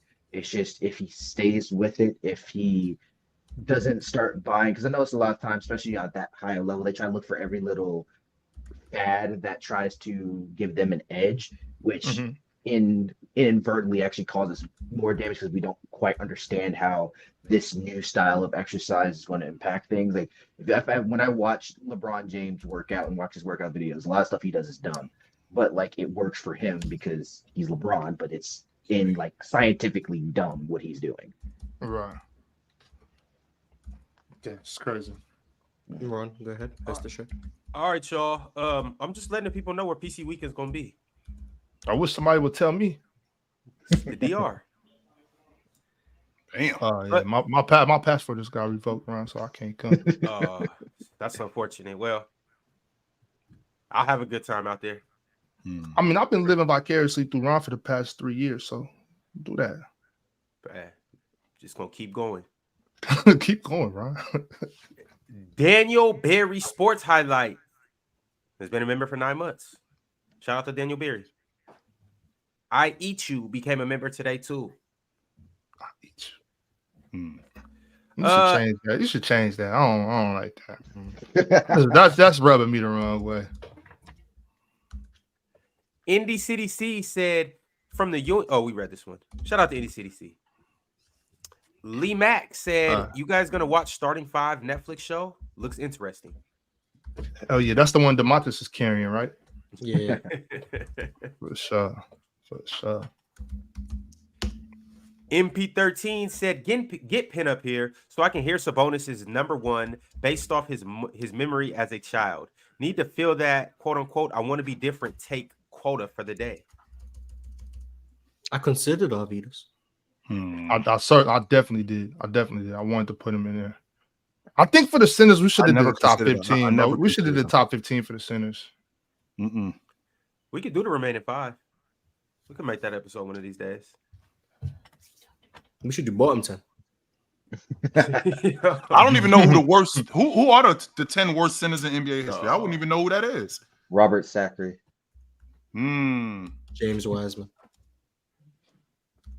You knew that was coming. I'm joking, James Wiseman. If you happen to watch this, man, I think you're really good. Jordan has been a member for 5 months and said, "Y'all can't lie. Santa was putting in that work."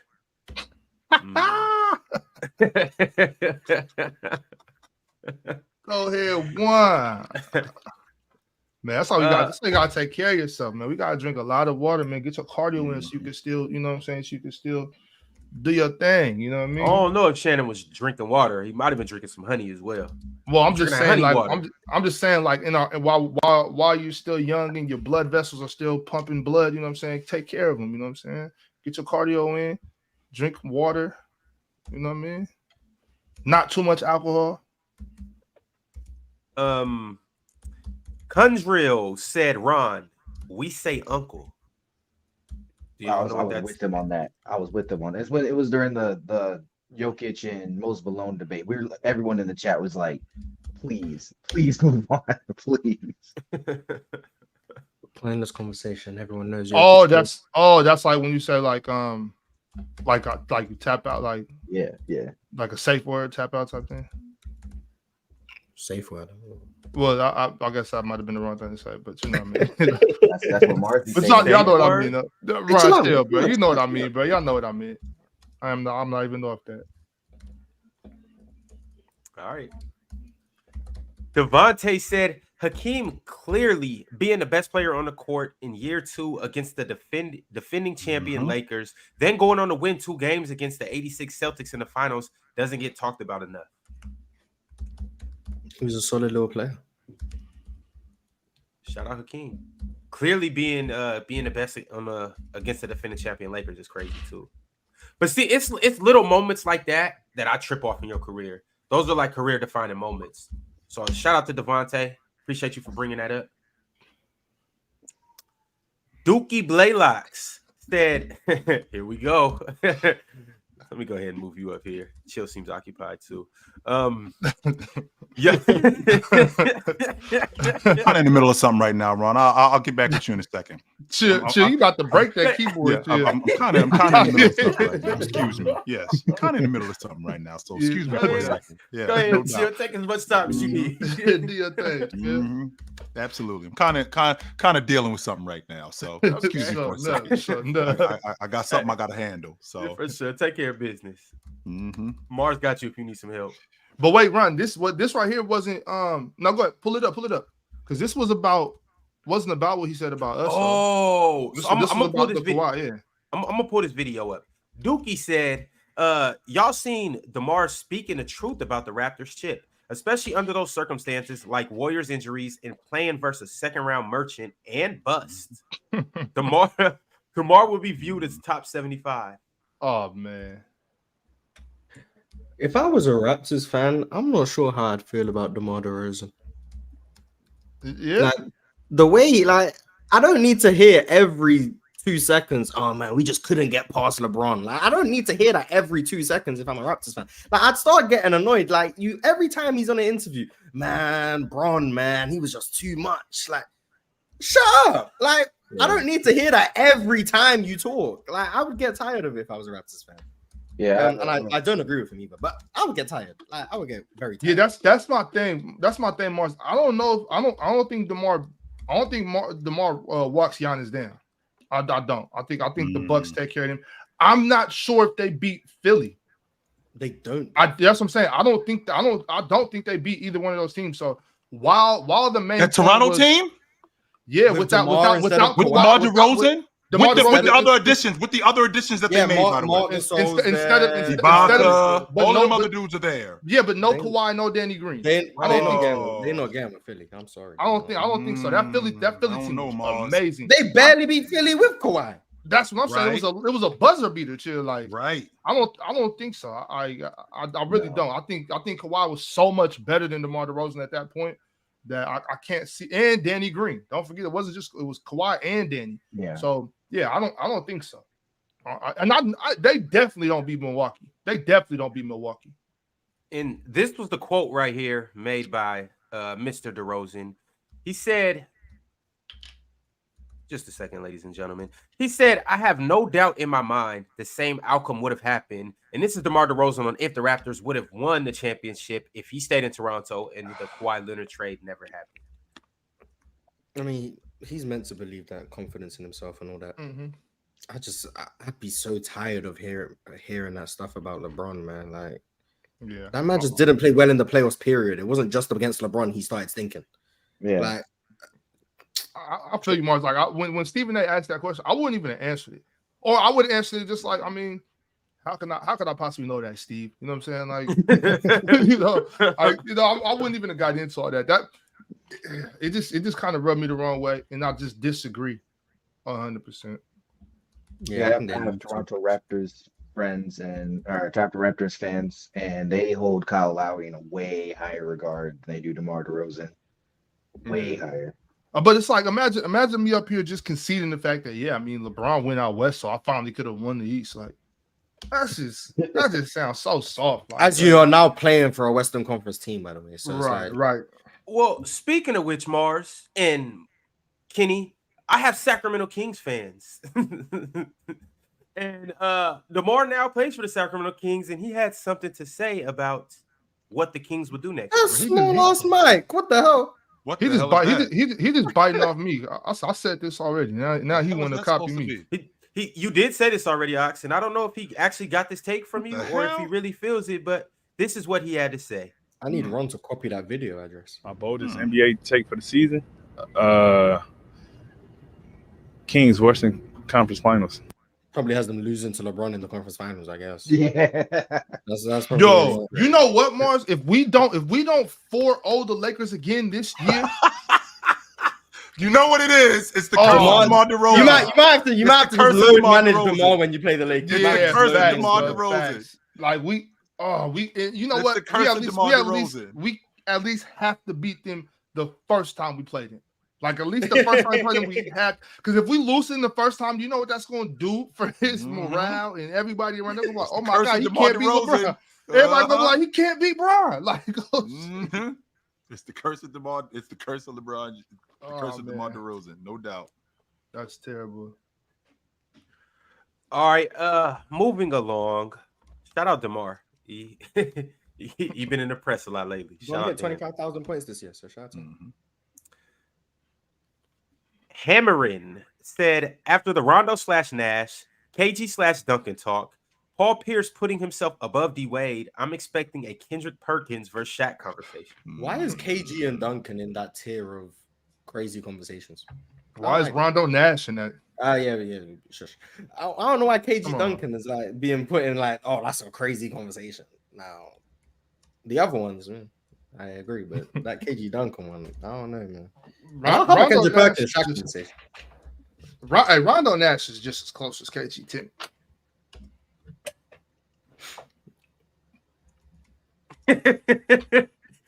Yo, all right. Malik with the super chat said, appreciate the love. Chill, giving my uncle Pat his flowers. Nice uncle. DRS said, trying to use playoffs for Jokic when Denver's ring was played against playoff teams and he's never beat a 50-win team. Incoming Clipper short season excuse. That's such a stupid argument. I am so tired of that.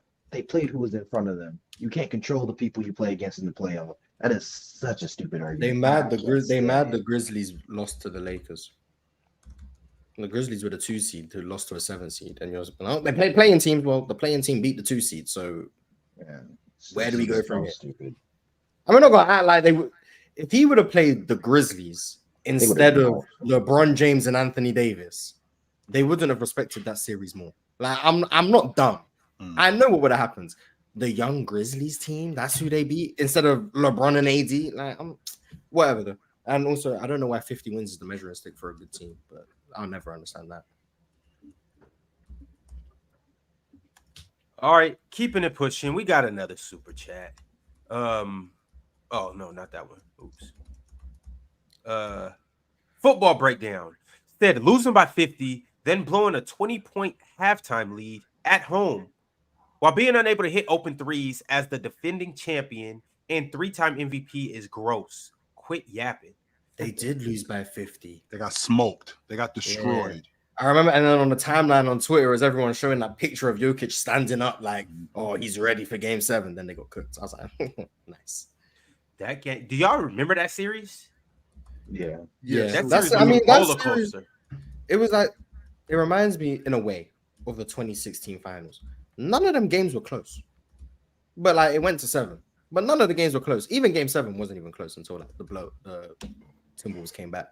But like Game 1, 2, 3, 4, and 5 and 6 weren't close games for the most part. I think one of them was close, but like it gets remembered as like a great series because of like winning 2 on the road, then losing 2 at home for the Wolves, and then the Nuggets going up 3-2, then the Wolves blowing them out by 600, and then the comeback. Like it was a great series, but like game by game, like games weren't close. Yeah. And also, yeah, shout out to Jokic, man, getting cooked. Realist123 said Nate Thurman so underrated, one of the best rebounders ever, and a 20-20 for 5 straight seasons. He's on my list for sure. I considered him. He not That's Embiid though. Nate Thurman, chill. That's the chairman of boards. Yes. That's him. Shout out Cleaning Nate. glass. Some people will dock Wilt for having Nate Thurman when they lost in the finals, even though Nate Thurman was a rookie when they had him. So Nate Thurman used to do a really good job defending Kareem. I considered Nate. It was just when I was kind of just looking through certain things and I seen that shooting percentage. You ain't have Pat Ewing. You weren't close to having Nate Thurman. Like, let's be honest. right, I was. Ron. Well, no, he was in contention. You ain't have he was Pat in Ewing there, on the list, so Nate Thurman clearly wasn't going to be close to making it. Like we can understand. You got Pat Ewing at 12. That means Nate Thurman was at Yeah, shot. 14. That's He was, insane. I think that's exactly where he was. 14. Yeah, it makes sense. Like he weren't gonna make the list. The Tribe One said best chance to crack the top 10 center group out of Sengun, Bam, Sabonis, and Kristaps. Best chance, not who will. Lakers in 6, AD and Bron best duo. Sengun because he's the youngest. I was gonna say Bam. Yeah, that's who I got too. If anybody just gonna turn up, I don't see a world where Bam passes and beats, and that's why I have at 10. he's gonna have to be a couple DPOYs. He's gonna have to be major on a couple championship runs. Yeah. And he's still young enough to do it and good enough to do it too. How old is Bam now? 26, 27? Yeah. He got time. Yeah, maybe. Sengun 22, man. If I'm betting on likelihood, I'm a bet on the one who's still developing. 22 years old, 10 years ahead of him.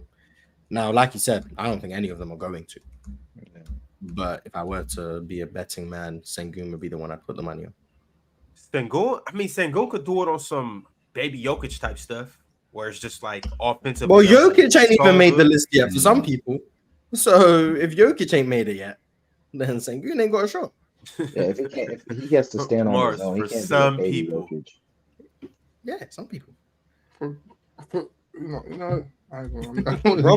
Robert Parrish, like what we talking about? Robert Parrish is there, so you know what I'm saying?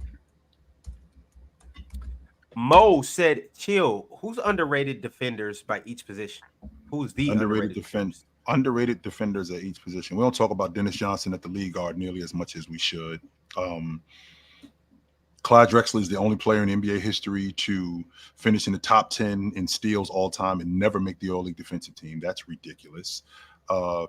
Derek McKee is one of the best defenders that I remember at the small forward spot. I don't think we talk about, in Mars's estimation, I don't think we talk about number 32 as a defender. I don't think we talk about him nearly as much as we should. And at the 5 spot, an underrated defender at the 5 spot. I don't really have anybody off the top of my head. Because all the bigs that I think about that are defenders, I don't think they're underrated. I mean, we just mentioned him. Would Bam be an all-time underrated defender? No, I think Bam's going to be an all-time great defender. I do. Yeah, you, is can still be all-time? underrated. You can still be underrated and all-time great. Dennis Johnson's all-time great at the point guard position. Underrated though. Yeah. Walt Frazier. Maybe Bam. Maybe Anthony Davis. He's definitely underrated. Yeah, maybe Anthony Davis. Anthony Davis, underrated Yeah. defender. He may be. He may be, Ox. Nah, He may no be. way. Nah, hell nah. Marcus Gasol, underrated all-time defender. No, Joakim got Noah- DPOY, Joakim or is he Noah- Joakim overrated? Noah's underrated. Joakim Noah's Yeah, I underrated. think Marcus Gasol is Facts. overrated, to be honest with you, because I don't think he Yeah, did okay. it long enough. Mhm. Marcus Gasol's I overrated. think Joakim Noah is underrated as a player, but not underrated as a defender. I think people understand how good he was on defense. Do they though? Do they? I don't know if they do. Hey, Ox, you think Sabonis gonna get a another vote again this year? Yeah, I think so. Jokic underrated. There you go. Jokic underrated. 3 of the top 10 defensive box plus minus years in NBA history, and people still say he's a bad defender. Underrated, No, man. well, look, I'm telling you, Mars, in besides 20 all those years. defensive plus minus, like forget all that. What up, PC Nation? Warmer, sunnier days are calling. Fuel up for them with Factor's no prep, no mess meals. Meet your wellness goals in time for summer thanks to the menu of chef-crafted meals with options like Calorie Smart, Protein Plus, and Keto. Factor's fresh, never frozen meals are dietitian approved and ready to eat in just 2 minutes. So no matter how busy you are, you'll always have time to enjoy nutritious, great tasting meals. Make today the day you kickstart a new healthy routine. What are you waiting for? With 35 different meals and more than 60 add-ons to choose from every week, you'll always have new flavors to explore. Crush your wellness goals this July with dietitian-approved meals and ingredients that you can trust. Make your day delicious. From breakfast to dessert, stay fueled with easy, nutritious options. Treat yourself to restaurant-quality meals that feature premium ingredients like filet mignon, shrimp, and blackened salmon. Keep kitchen time to a minimum. Factor meals are ready in 2 minutes. No shopping, prepping, cooking, or cleaning up. Enjoy effortless support for your lifestyle. Choose from 6 menu preferences to help you manage calories, maximize protein intake, avoid meat, or simply eat well balanced. Head to factormeals.com/playerschoice50 and use code playerschoice50 to get 50% off your first box plus 20% off your next month.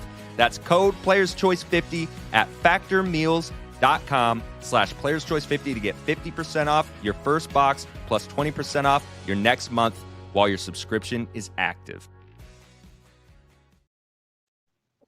Ox, All it's right, on y'all. site, Ox. I'm telling you, soon as I see him, it's on site, Ox. Yo, As soon chill. as I see him. What? Chill. As soon as you what's- see Buddy? You know what's crazy about this, chill? He's right out there. Is he?